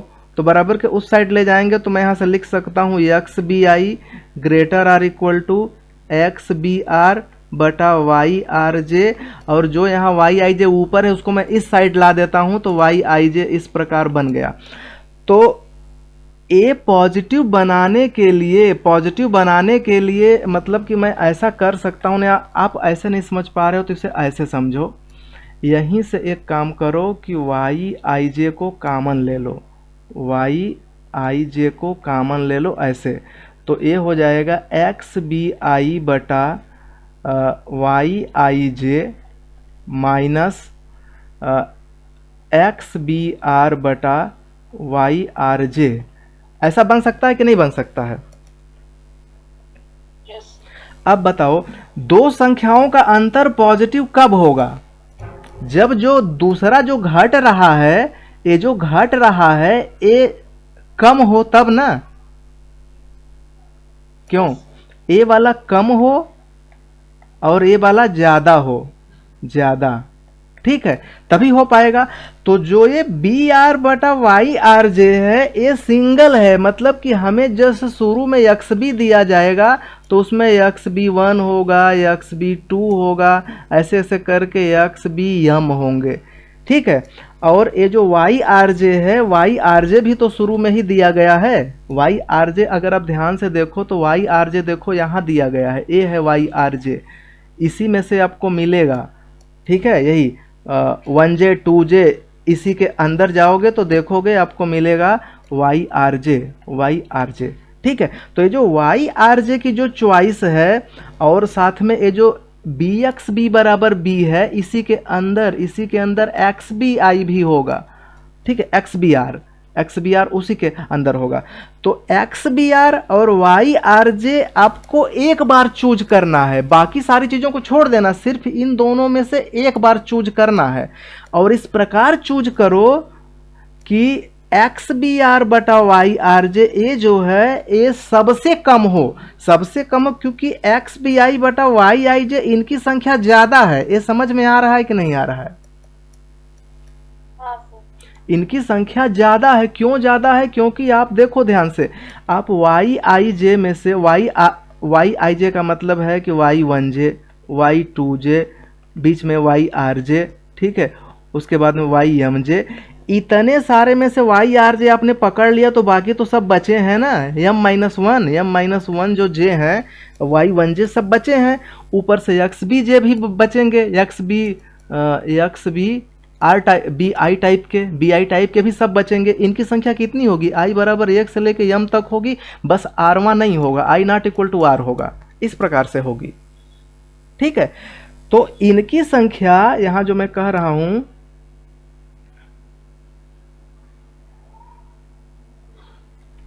एक्स बी आर बटा वाई आर जे, इसकी जो संख्या है एक है, बाकी ये ज्यादा हैं, इनकी संख्या m-1 है, इसकी संख्या 1 है। तो इसको चूज करते समय जितने भी ये सब हैं x B i y I j, x B i y आई जे और फिर वाई आई जे ग्रेटर देन 0 कंडीशन लिखा है, इनमें जो सबसे कम होगा उसी के बराबर आप चॉइस ले लो। किसको? एक्स बी आर बटा वाई आर जे। जब ये सबसे छोटा होगा तो सब में से सबसे छोटा घटाओगे तो ये नॉन नेगेटिव आएगा। बात समझ में आई कि नहीं आई समझ में? हाँ सर आ गया। ठीक है, तो इसी का यहाँ पे यूज किया गया है। ठीक है, ए केस बनाने के लिए। ठीक है, और देखो बाकी जो नेगेटिव वाला केस है मैंने एक्सप्लेन कर दिया है।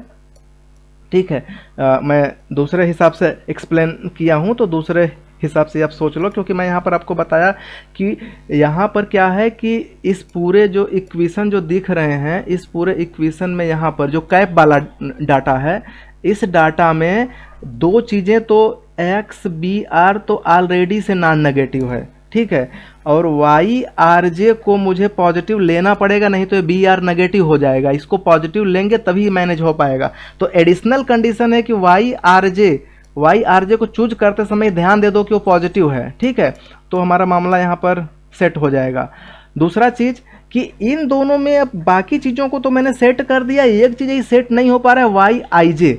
तो वाई आई जे को मैं तीन श्रेणियों में इसके वैल्यू को मैं रखा।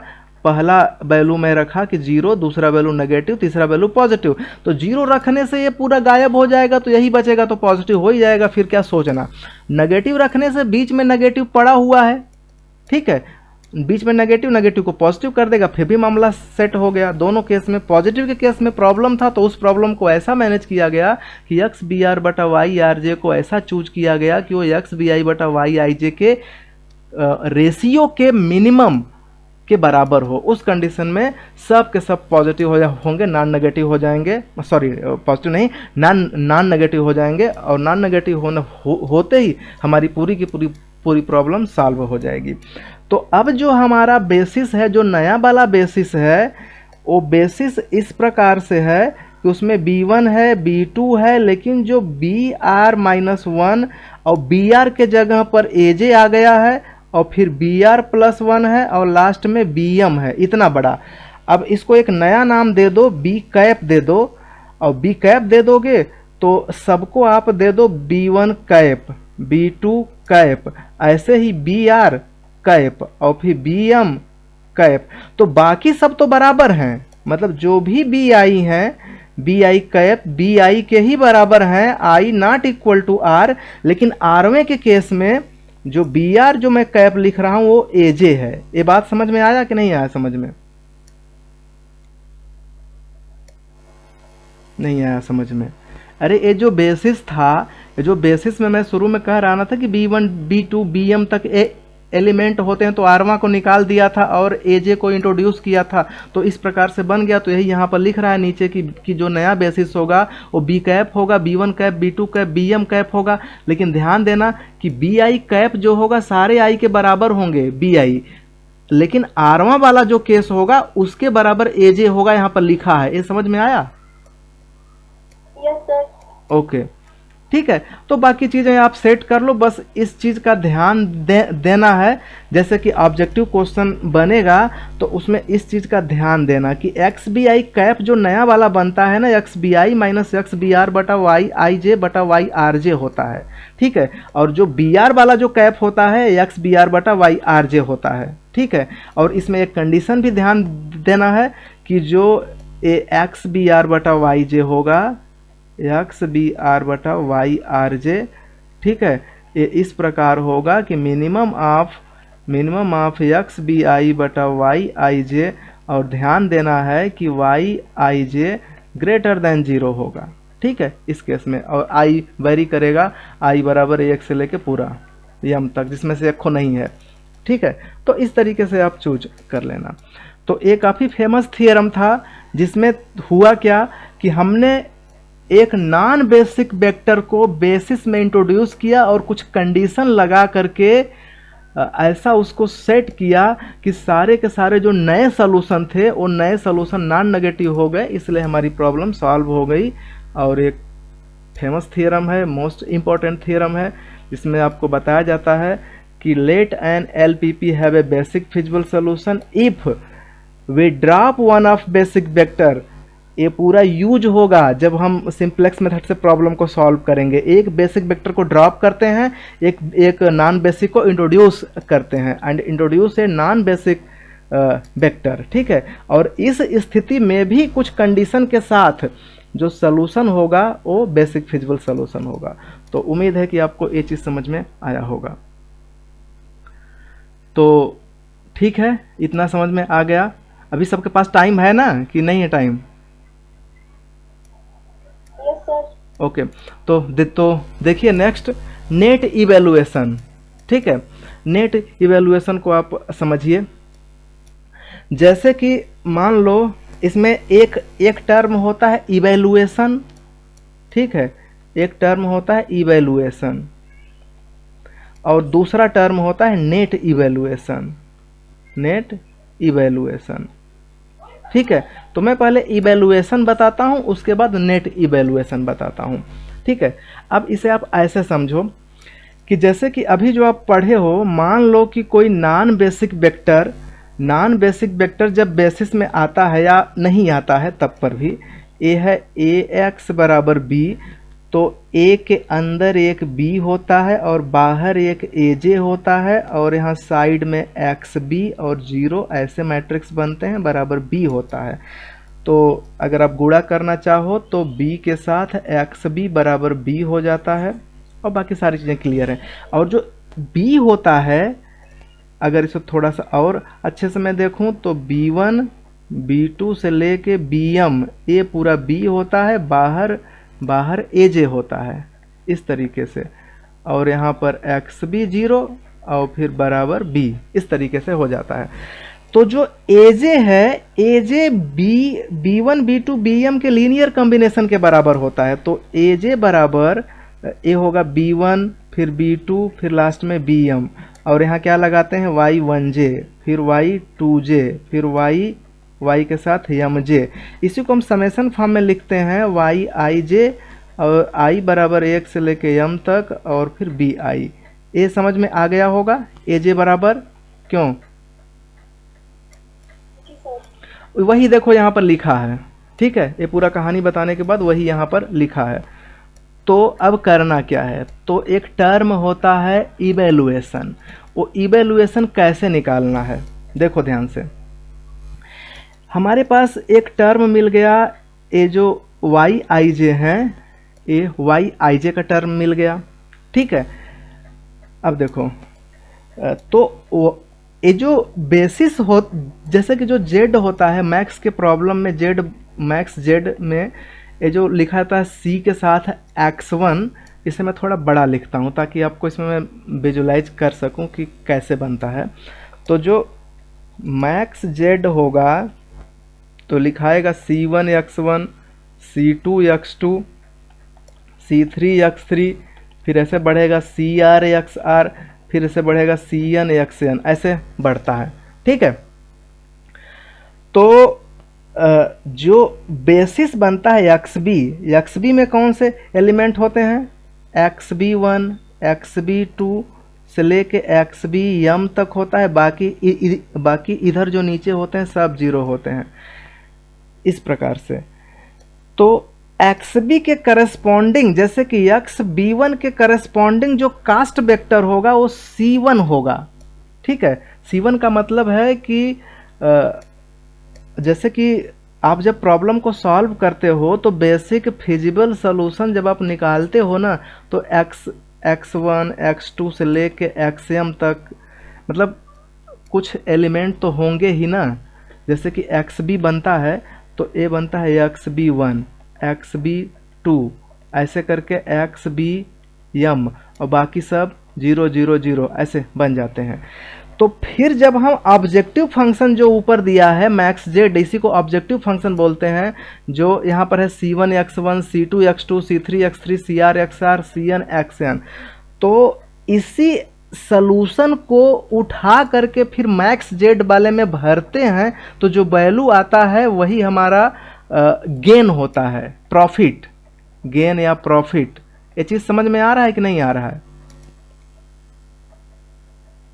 नहीं आया समझ में? ऐसे देखो, मैक्स जेड में लिख रहा हूँ, मैक्स जेड बराबर लिखा 3x plus 4y, subject to condition लिखा एक ही बस मैं लिख रहा हूँ, ध्यान से सुनो, x plus Y less or equal to 1, 2x plus 3y less or equal to 6, ऐसे मैं बना दिया। ठीक है, सपोज करो आप ऐसे करके ऐसे टेबल बनाते हो, इस प्रकार से आप टेबल बनाते हो, मतलब ग्राफिकल मेथड से सॉल्यूशन निकालते हो। 0 0, फिर यहाँ पर क्या है, मान लो 1 0, फिर यहाँ पर सपोज कर लो कि 3 0, और फिर यहाँ पर मान लो 2 5, ऐसे करके आ गया। तो ये जो 2 5 है, 3 0 है, यहाँ पर 1 0 है, यही जो सॉल्यूशन आता है इसी को हम लोग बोलते हैं सॉल्यूशन ना, इसी को सॉल्यूशन बोलेंगे, मतलब जो वैल्यू आएगा। और इसी को उठा करके फिर कहाँ भरते हैं लास्ट में, ये 2 5 आया है तो 2 5 को उठा के कहाँ भरेंगे, मैक्स जेड में पुट करेंगे। ओके गुड, तो मैक्स जेड में पुट करेंगे तो ये 3 क्या है और 4 क्या है, यही है कास्ट वेक्टर।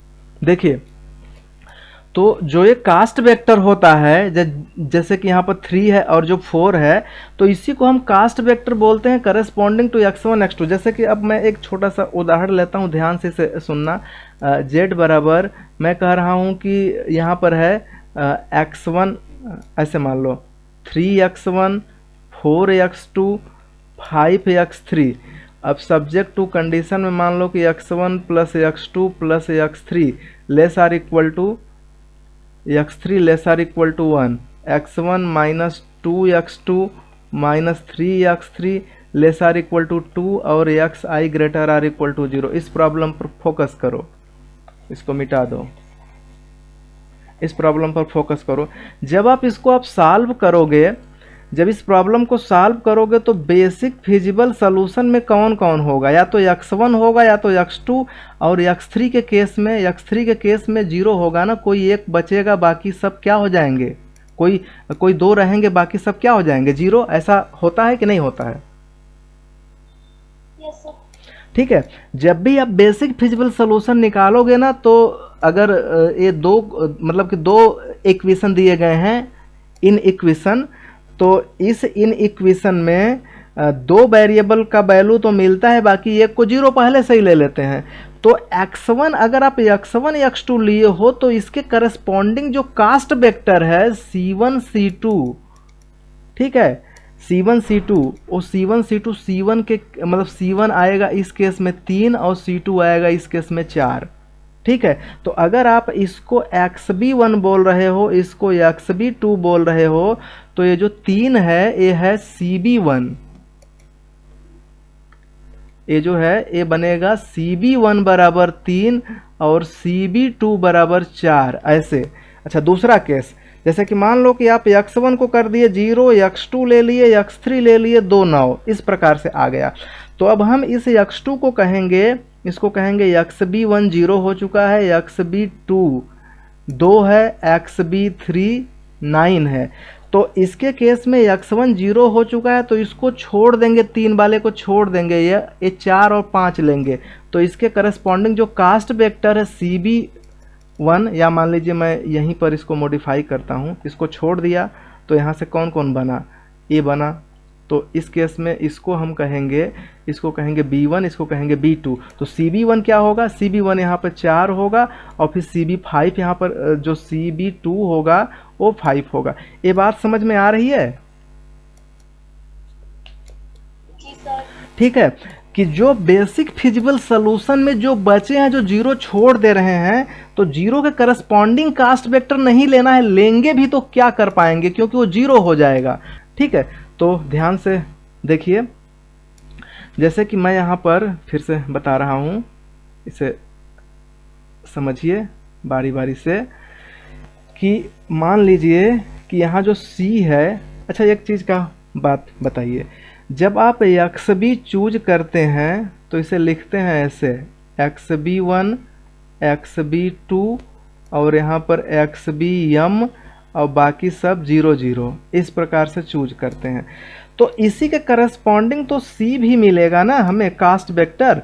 तो कास्ट वेक्टर को भी इसी प्रकार से बना देते हैं, CB1 CB2 और फिर CBM और बाकी सब रहते हैं, लेकिन मैं उसको लूँगा ही नहीं, ठीक है, सिर्फ इतने को ही लूँगा, इसी का इसमें गुणा कर दूंगा, तो ये सब हो जाएंगे cost vector corresponding to basic variable, ठीक है। तो अब इसमें क्या है, नेट इवैल्यूएशन जानना है, किसका जानना है, समझिए।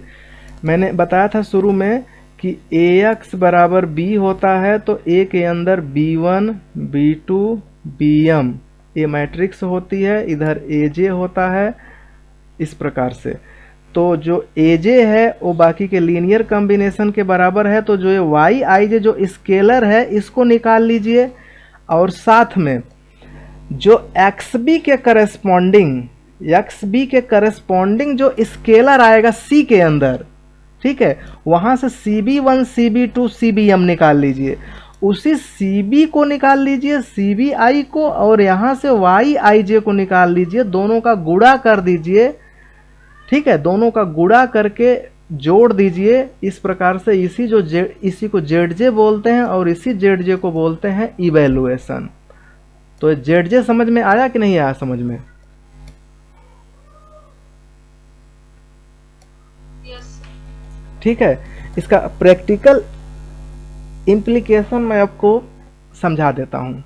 देखिए प्रैक्टिकल इम्प्लीकेशन, मान लीजिए हमारे पास कोई प्रॉब्लम है, मैक्स जेड बराबर x1 प्लस है यहाँ पर, ऐसे लेते हैं 3x1 plus 4x2 plus 5x3 ले रहे हैं। अब मैं एक प्रॉब्लम लिख रहा हूँ, जो है मैट्रिक्स लिख रहा हूँ AX बराबर B टाइप का, और ये जो मैट्रिक्स मैं यहाँ पर ले रहा हूँ ना, वो 3x5 का मैं ले रहा हूँ, क्योंकि मैं बड़ा लूँगा तभी आपको समझ में आएगा। तो A के अंदर एक मैं B बनाऊँगा और इधर बनाऊँगा AJ, ठीक है, इस प्रकार से, और बाकी यहाँ पर तो X रहेगा ही और बराबर यहाँ पर B रहेगा, इस प्रकार से। तो चलो मैं एक मैट्रिक्स बनाता हूँ, ध्यान देना, ठीक है। यहाँ पर मैंने 1 0 1 0 0 0 1 0 0 0 1, अब मैं लिखा यहाँ पर 1 2 3, ठीक है, 4 5, ऐसे मान लो 3 7 5, ऐसे इस प्रकार से मैं यहाँ पर लिख दिया।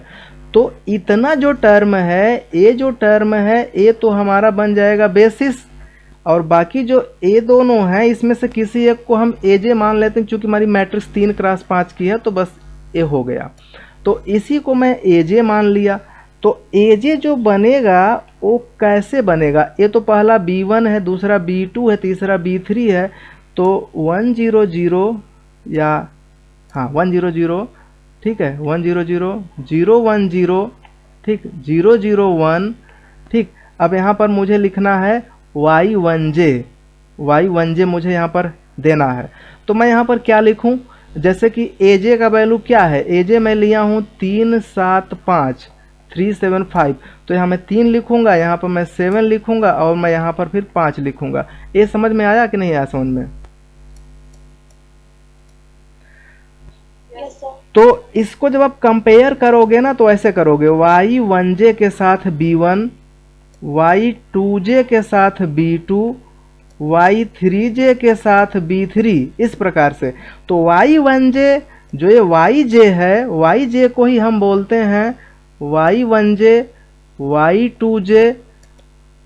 y2j और y3j, एक सेकेंड, 3j, इस प्रकार से। तो ये y1j ये कितना आया, 3 7 और फिर 5, यही आ गया। तो yj मेरा क्लियर हो चुका है। अच्छा, yj अब क्लियर हो चुका है इस प्रॉब्लम में, तो अब एक सलूशन भी तो हमारे पास होगा ना, ठीक है। हमारे पास एक ऑलरेडी जो है, जैसे कि हमारे पास एक बेसिक फिजिबल सलूशन होगा, बेसिक फिजिबल सलूशन, जैसे कि यहाँ पर देखिए ये जो लिखा गया है, अच्छा हाँ एक सेकेंड, ऐसे देखिए इस तरीके से नहीं, मैं थोड़ा सा और आगे जाता हूँ, आपको समझाता हूँ, क्योंकि मैं उसे अधूरा छोड़ा हूँ यहाँ पर। देखिए जैसे कि एक चीज़ बताइए, मैं कह दिया 3x5 का होगा, तो वेरिएबल इसमें कितने यूज हुए होंगे? ए अगर 3x5 की मैट्रिक्स है तो वेरिएबल कितने यूज हुए होंगे? 5। तो मैंने अभी वेरिएबल कितने ऊपर लिखे हैं? केवल 3 लिखे हैं ना, तो मैं 5 तो मैं तो मुझे देना ही पड़ेगा ना। तो मान लो जो कि यहाँ पर 6x4 + 7x5 और ए जो है 3x5 की मैट्रिक्स है और प्रॉब्लम AX = B टाइप की है, ठीक है। तो अब जरा सोचो कि जो बेसिस में एलिमेंट थे B1 B2 B3 ये किसके करस्पॉन्डिंग आ रहे हैं? X1 X2 X3 के करस्पॉन्डिंग या और किसी के? X1 X2 X3। ठीक है, क्योंकि पहले 3 है ना, तो पहले 3 है तो यही, तो इसी हम पहले 3 को ले लेंगे, तो इसी पहले 3 को पकड़ेंगे, तो इसके करस्पॉन्डिंग जो CB1 होगा वो क्या होगा? पहला यहाँ से 3 आएगा, जब हम CB2 की बात करेंगे यहाँ से 4 आएगा, ठीक है, CB यहाँ से 4 आएगा, फिर यहाँ CB3 की जब हम बात करेंगे CB3 तो यहाँ से 5 आएगा। तो इस प्रकार से CB1 CB2 CB3 ये जो आ रहा है कास्ट वेक्टर, ये करस्पॉन्डिंग टू बेसिक वेक्टर हैं। बेसिस में जो वेक्टर यूज हो रहे हैं उसके करस्पॉन्डिंग ऊपर मैक्स वाले फंक्शन में जो वेरिएबल दिए गए हैं उसके जो मल्टीप्लायर हैं वही है CB1 CB2 CB3 cast vector. अब इसी को उठा करके यहाँ y1j y2j y3j में अब गुणा कर दो, तो जो हमें मिलेगा ZJ वो ZJ क्या मिलेगा? समेसन, मतलब समेसन के फॉर्म में अगर मैं लिखूं तो उसे लिखा जाता है CBI और YIJ, यही लिखा है। ध्यान से देखिए, यहाँ पर देखिए CBI यहाँ पर दिख रहा है ना, यहाँ पर CBI के साथ YIJ, तो इसको खोल दो आप, इसको खोलोगे तो कैसे बनेगा? ए बनेगा CB1 Y1j CB2 Y2j ऐसे करके CBM YMJ, ठीक है। तो जितने दिए हैं सबको बस गुणा कर दीजिए। तो यहाँ पर देखो, तो मैं इसको प्रॉपरली जब मैं लिखूंगा तो मैं लिखूंगा CB1 के साथ Y1j, फिर CB2 के साथ Y2j, फिर CB3 के साथ Y3j, इस प्रकार से। तो CB क्या है? यहाँ पर 3 है, इस 3 को पकड़ लो।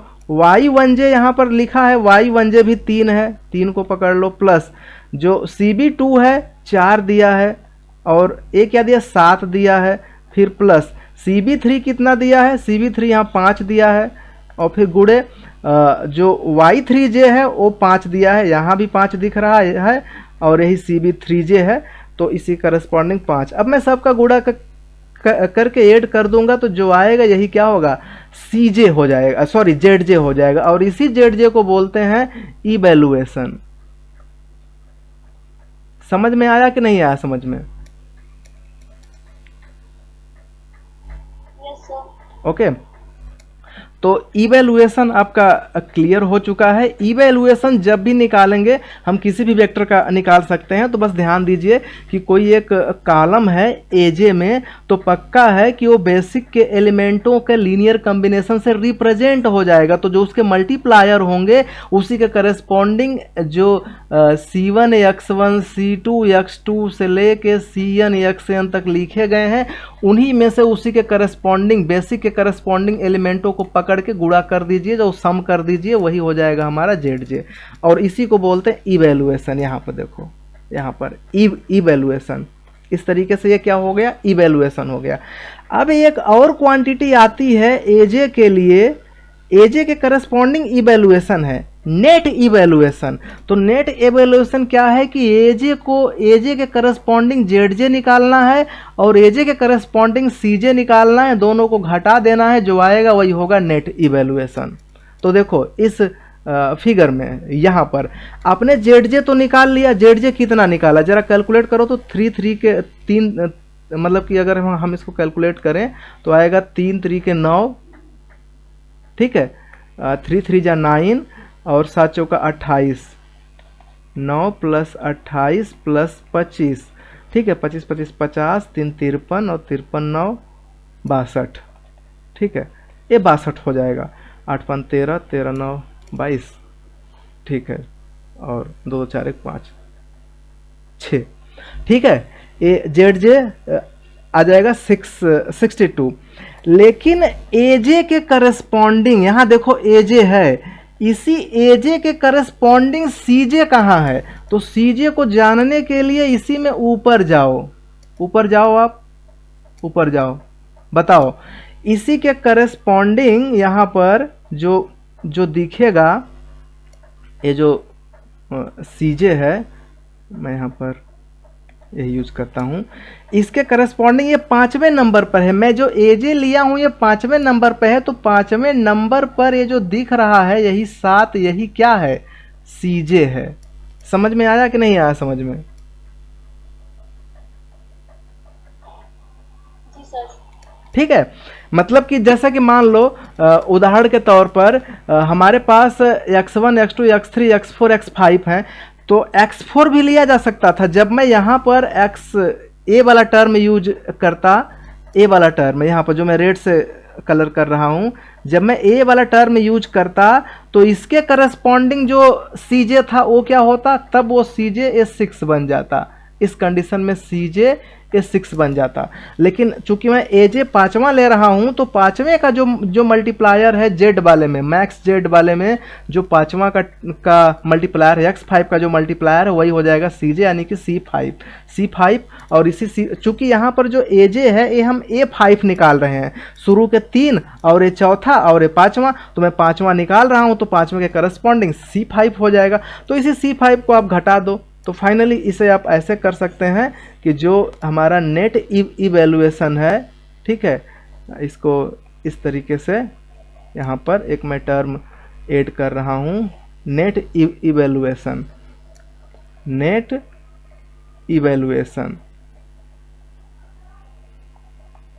जो नेट इवैल्यूएशन है वो हो जाएगा जेड जे माइनस सी जे, और जेड जे माइनस सी जे, तो जेड जे का वैल्यू आया है 62 माइनस सी जे का वैल्यू 7, जो घटा देंगे वही आ जाएगा। तो उम्मीद है कि आपको ये चीज़ समझ में आ गई होगी, नेट इवैल्यूएशन। ठीक है, इतना क्लियर है कि डाउट है?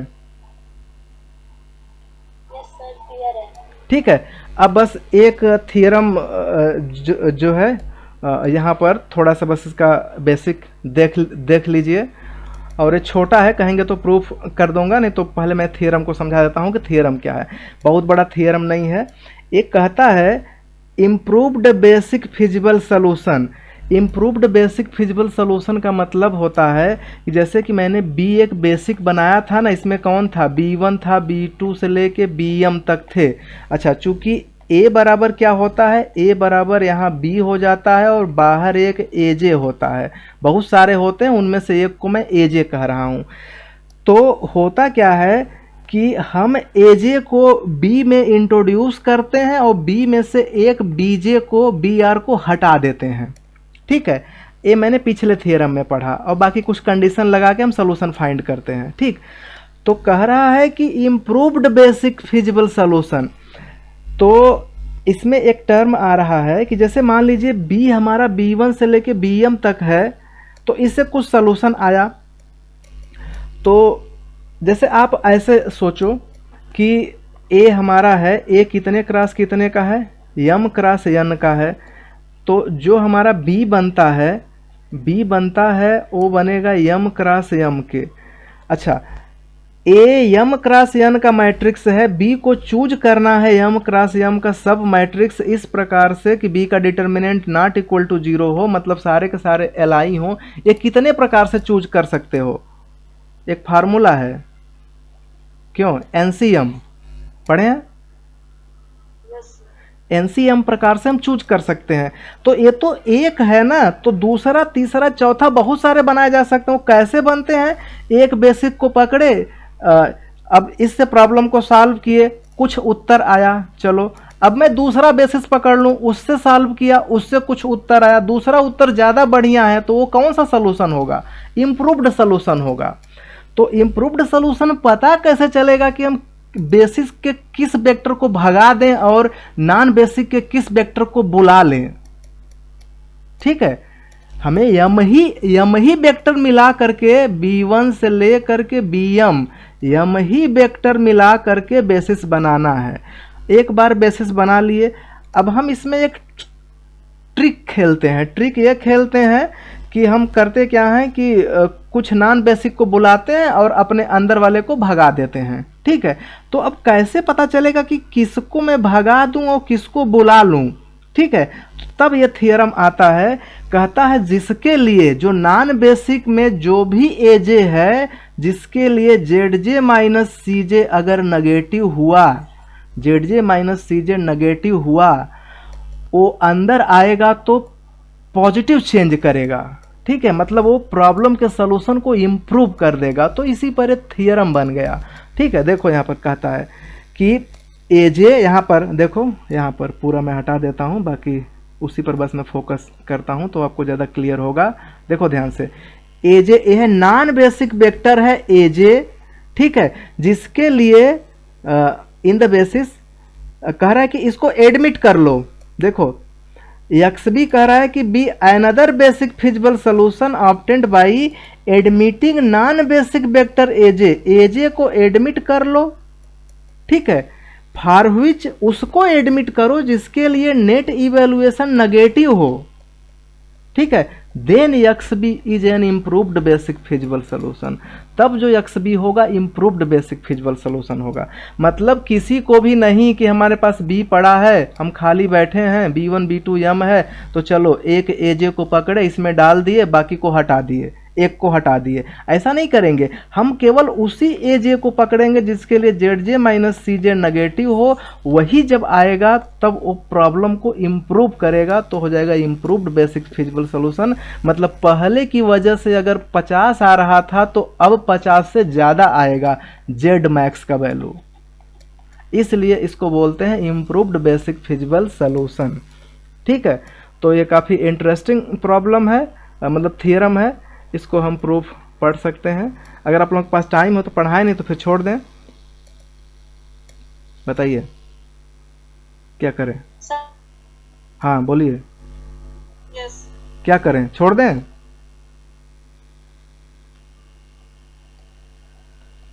चलिए ठीक है, छोड़ देते हैं, क्योंकि बहुत ज़्यादा हो गया। ऑनलाइन आप लोग इतना ज़्यादा देर तक नहीं पढ़ पाएंगे। लेकिन ये बहुत छोटा है, बहुत बड़ा नहीं है। देखो बस इतने बड़ा है, यही जो कैलकुलेशन है ना, यही इतने बड़ा है। बस कहो तो बता दें। बता दीजिए सर। देखो बहुत ही सिंपल है, इसे आप पढ़ लेना। ठीक है, और मैं मेन चीज़ मैं बता रहा हूँ। ठीक है, तो देखो जैसे कि आप पिछले थियरम में पढ़े थे ना कि ये आया था एक्स बी कैप और एक्स बी आर कैप, ऐसा जो है ना था। अब इसी के बेस पर एक नया जो है जेड निकालो। जैसे जब आपका सलूशन आ जाता है, तो उस सलूशन को फाइंड, मतलब भरते कहाँ हैं? सारे सलूशन को तो इसी फंक्शन में भरेंगे ना, जेड जे बराबर सी ट्रांसपोज एक्स जो होता है, इसी में भरेंगे कि कहीं और भरते हैं? यस सर, बेसिक में। इसी में भरेंगे। इसी को जो लिखा है सी ट्रांसपोज एक्स, इसी को अगर मैं थोड़ा सा रिवाइज फॉर्म में लिखूं तो लिखा जाता है सी आई एक्स आई। इसी को थोड़ा जब बेसिक सोल्यूशन के, म्यूट कर लीजिए, बेसिक सोल्यूशन के रेस्पेक्ट में जब मैं लिखता हूँ, या कोई भी लिखेगा या बुक लिखेगा, तो लिखेगा C B I corresponding X B I. और चूंकि रिवाइज्ड है जेड कैप के रेस्पेक्ट, मतलब कि इसके सारे जो एक्स बी कैप हो चुके हैं तो उसके करस्पॉन्डिंग सी बी कैप हो जाएगा, और इसके करस्पॉन्डिंग जो जेड आएगा वो जेड कैप हो जाएगा। बात समझ में आया कि नहीं आया समझ में? ठीक है, बहुत ही सिंपल है। तो अब करना कुछ नहीं है, बस इसी को आप हल कर दो। देखो हल कर दो, तो देखो हल करना है तो C B I cap X B I cap, तो मैं पूरे को खोल दूंगा। तो पूरे को खोलूंगा तो देखो इसे ऐसे मैं बनाऊंगा, समेसन आई बराबर 1 से लेके यम तक I not equal to are. ठीक है, सी बी आई कैप रहेगा, मतलब सी बी आई रहेगा और एक्स बी आई कैप रहेगा, ठीक है।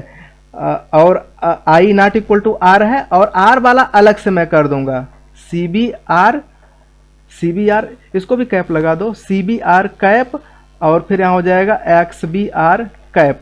तो एक्स बी आर कैप के जगह पर यही ऊपर वाला उठा के भर दो, तो देखो यहाँ भर दिया है, ठीक है। इसी के जगह पर एक्स बी आर के जगह पर यहाँ ऊपर से ला करके यहाँ पर भर दिया है।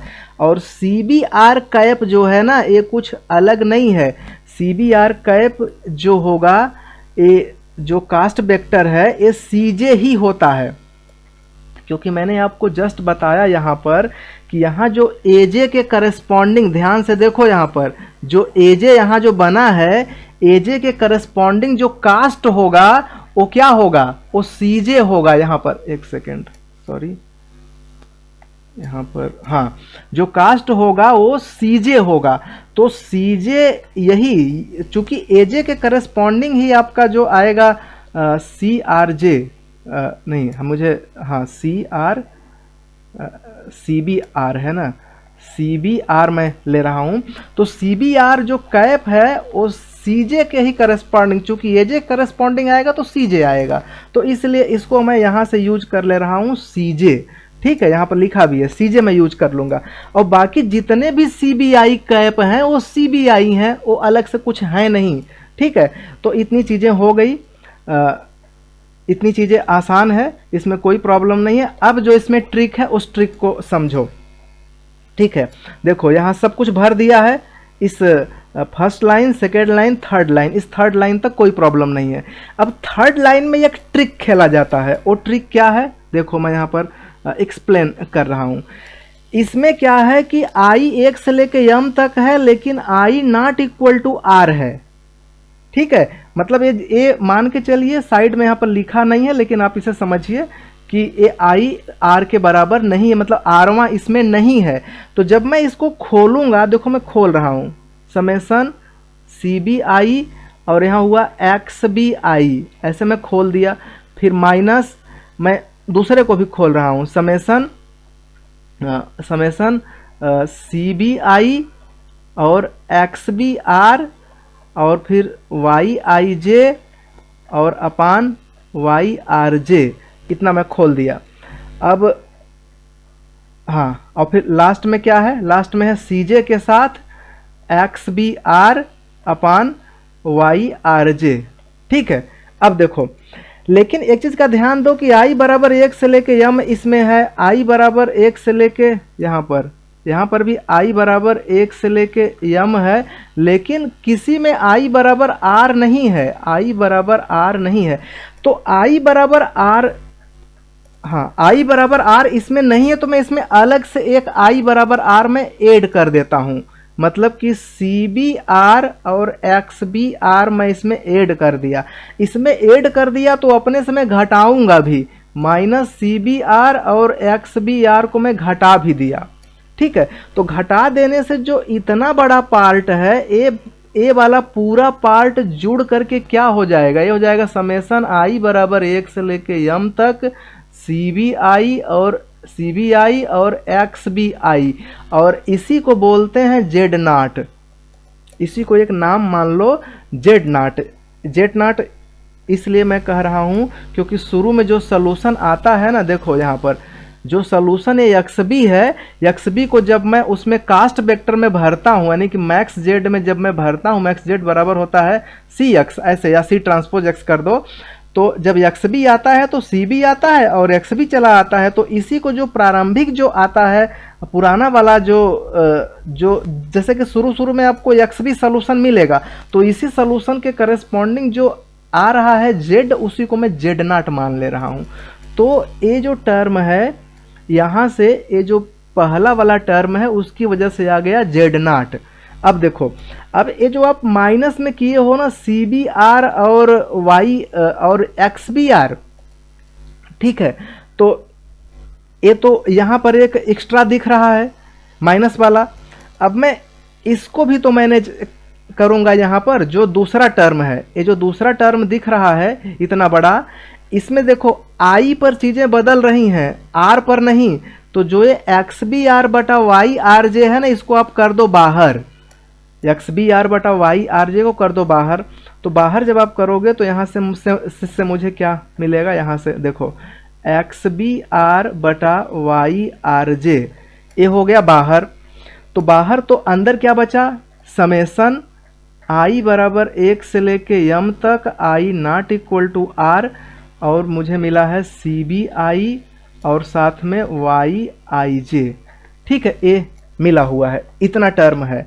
लेकिन इसमें हमारा एक्स्ट्रा टर्म अगर i बराबर r नहीं है तो मैं उसको इसमें जोड़ूंगा, तो मैं लिख देता हूँ सी बी आर और वाई आर जे, ये मैं जोड़ दिया।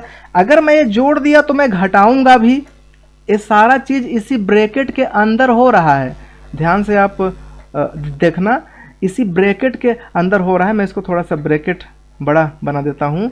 इसी के अंदर मुझे करना है प्लस करना है सी बी आर और वाई आर जे, ये हो गया। अब यही मैं करूँगा माइनस, ठीक है, माइनस मैं कर दूंगा सी बी आर और वाई आर जे, क्योंकि यही मैं जोड़ा हूँ, यही मैं घटाया हूँ।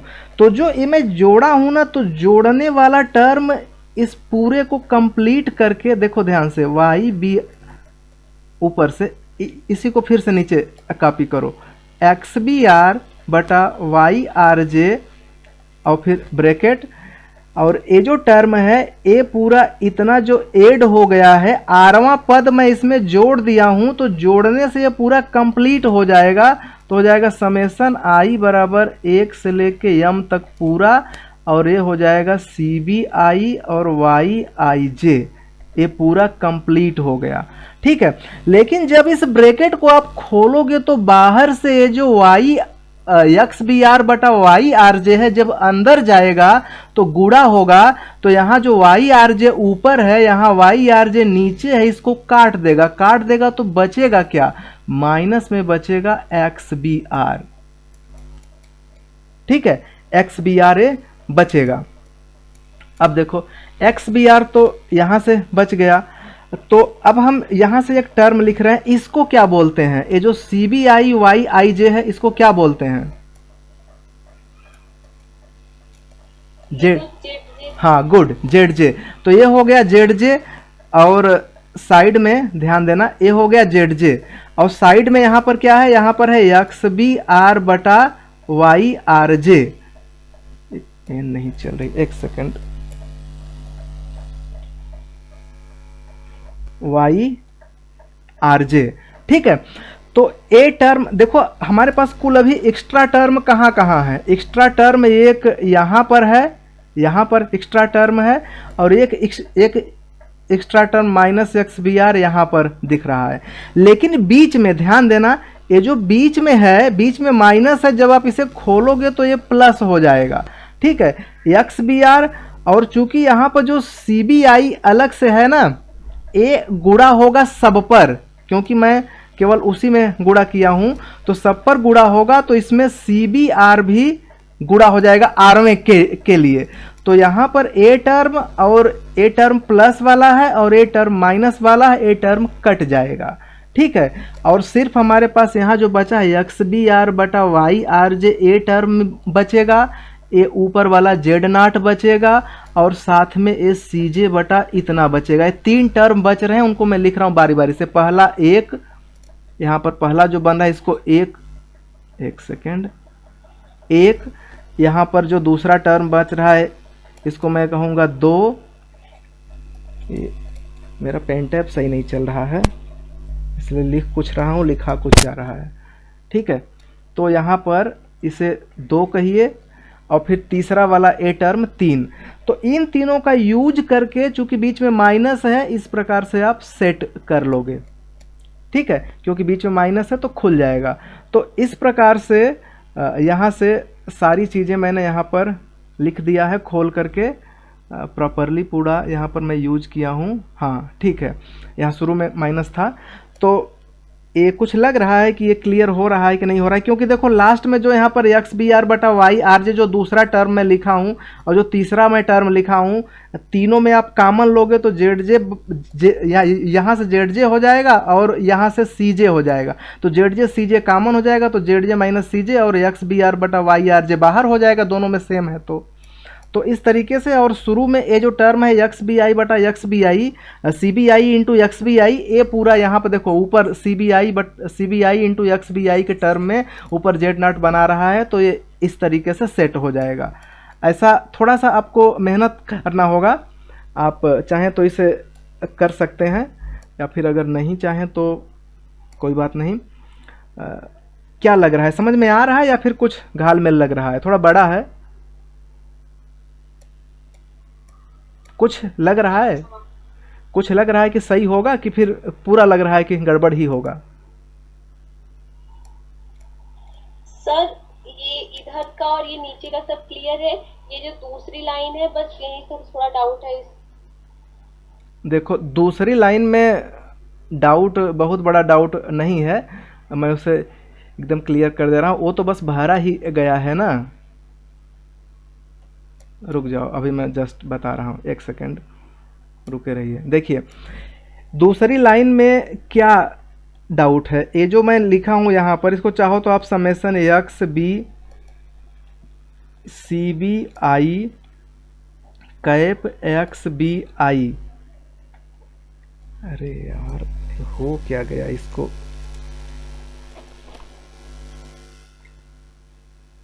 X B I cap plus I equal to 1 से लेके एम तक और I not equal to R है, तो आर वाला अलग से कर देते हैं, सी बी आर कैप और एक्स बी आर कैप।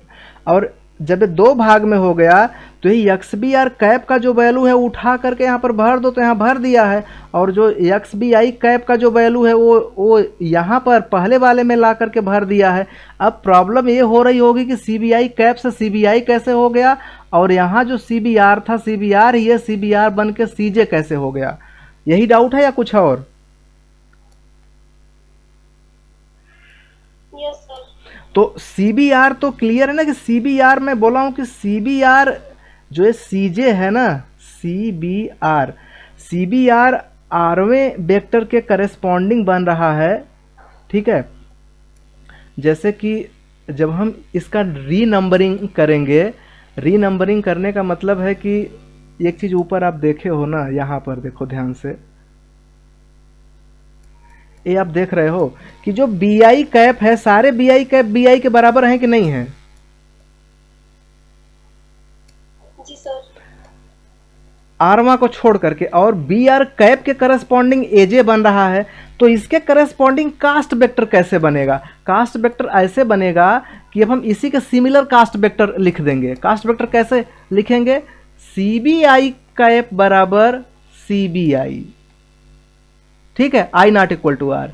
और जो यहाँ पर मैं लिखूंगा सी बी आर कैप बराबर एजे के करस्पॉन्डिंग है, तो सी जे लिख दूंगा। समझ में आया? जी सर। ठीक है, तो यहाँ से आप उसको मैनेज कर लो। तो इसके हिसाब से जब चीज़ें यहाँ पर बनेंगी तो ए वाला दूसरा लाइन सेट हो जाएगा। फिर तीसरा लाइन पहुँच गए, और जब तीसरा लाइन पहुँच जाओगे तो इसमें आपको थोड़ा चेंज करने हैं, कुछ चेंज इस प्रकार से करने, बहुत बड़ा चेंज नहीं, मैं बहुत लंबा चौड़ा बता दिया आपको एक्सप्लेन करके। बस आप इतना ही सुनो कि यहाँ जो सी बी आई है ना, इसमें आरवा नहीं है, तो जब आरवा आप जोड़ोगे तो पूरा जोड़ना पड़ेगा ना। सी बी आर, ध्यान से देखो, यहाँ पर मुझे प्लस करना होगा, इसमें सी बी आर के साथ एक्स बी आर जोड़ना होगा, तो यही फिर घटाना भी होगा। ठीक है, तो घटाएंगे तो माइनस सी बी आर और एक्स बी आर, तो इसको ले करके ये जो पूरा है इतना बड़ा टर्म ले करके क्या बना लेगा? जेड नॉट बना लेगा। ठीक है, और जो घटाए हैं बाहर लिख दिए। अच्छा, अब ये सी बी आई जब इसमें जुड़ेगा तो इसमें देखो थर्ड वाले में एक का तो क्लियर हो गया, एक का क्लियर हो गया, ये एक एक्स्ट्रा बना हुआ है। ठीक है, अब इस आप दूसरे पर फोकस करो, दूसरे पर पूरा मैं यहाँ से मतलब कि इसको जब मैं बढ़ा दिया हूं तो इसमें एक एक्स्ट्रा जोड़ दिया, वो मैं यहाँ पर घटा दे रहा हूँ, माइनस सी बी आर और एक्स बी आर को मैं घटा दिया। चलो ठीक है।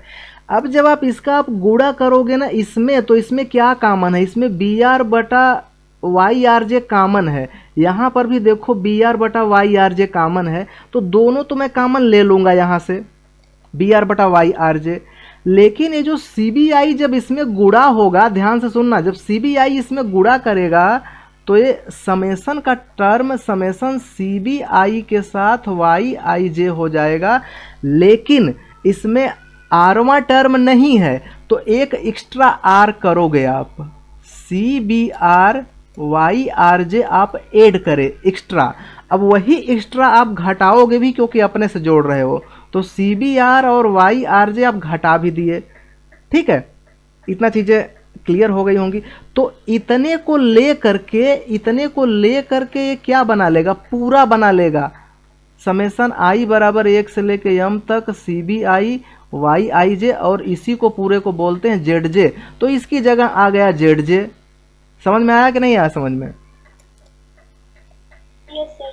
लेकिन जब आप यहाँ पर C B R Y are J जब आप लिखे हो ना, ठीक है, तो वाई आर जे है और यहाँ पर क्या है, C B R X B are.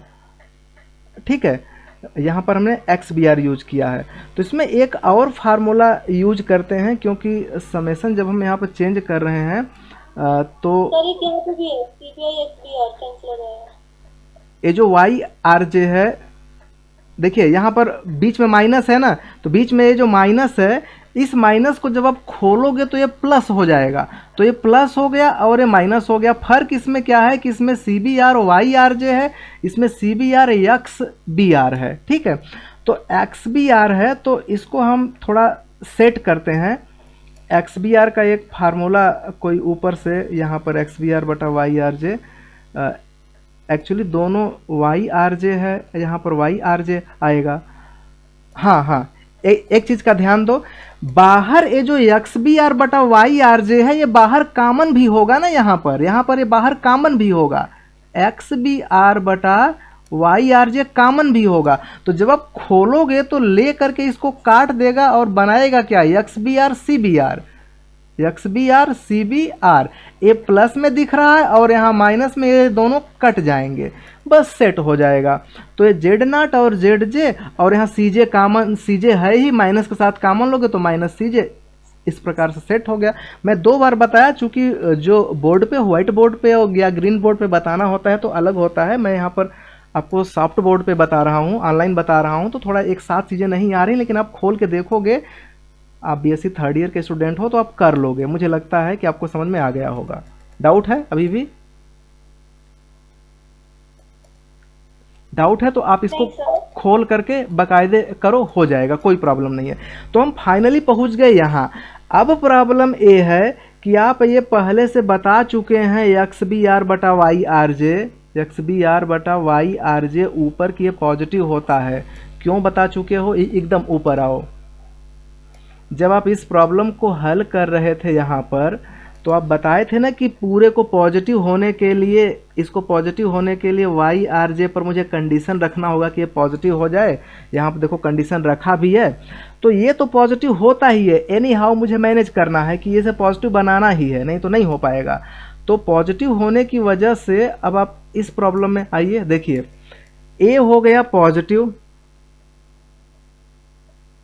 ध्यान से देखो, ए हो गया पॉजिटिव, ए जेड नॉट है। अगर ये जेड जे माइनस सी जे नेगेटिव हो जाए तो हो जाएगा नेगेटिव, ए नेगेटिव, बाहर नेगेटिव, सब हो गया पॉजिटिव। तो ये पूरा जो जेड जे था, जेड कैप, जो नया वाला जो जेड आ रहा है जेड, और ये जो जेड नॉट है, ठीक है, जेड नॉट प्लस समथिंग होके जेड कैप हो रहा है। ठीक है, तो इस सिचुएशन में अगर आप सिर्फ जेड कैप और जेड नॉट में तुलना करोगे तो कौन बड़ा होगा?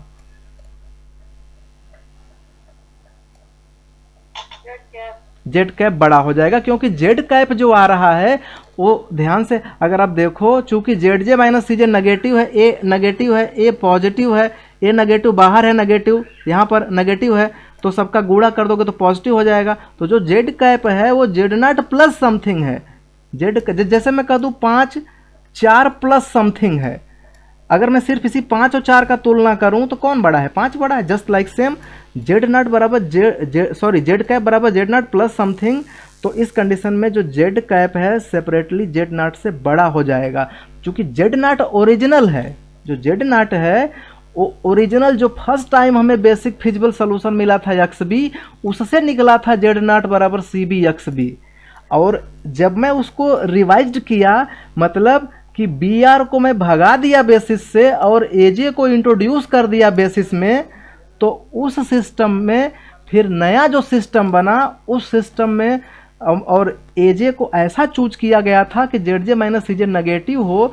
उस सिचुएशन में जब नया जब जेड बनाया गया जिसे जेड कैप कहेंगे, तो ये पहले वाले जेड नॉट से बड़ा हो गया। इसलिए ये जो थियरम है इसे बोला जाता है इम्प्रूव्ड बेसिक फिजिबल सोल्यूशन। तो उम्मीद है कि आपको ये चीज़ें क्लियर हो गई होंगी।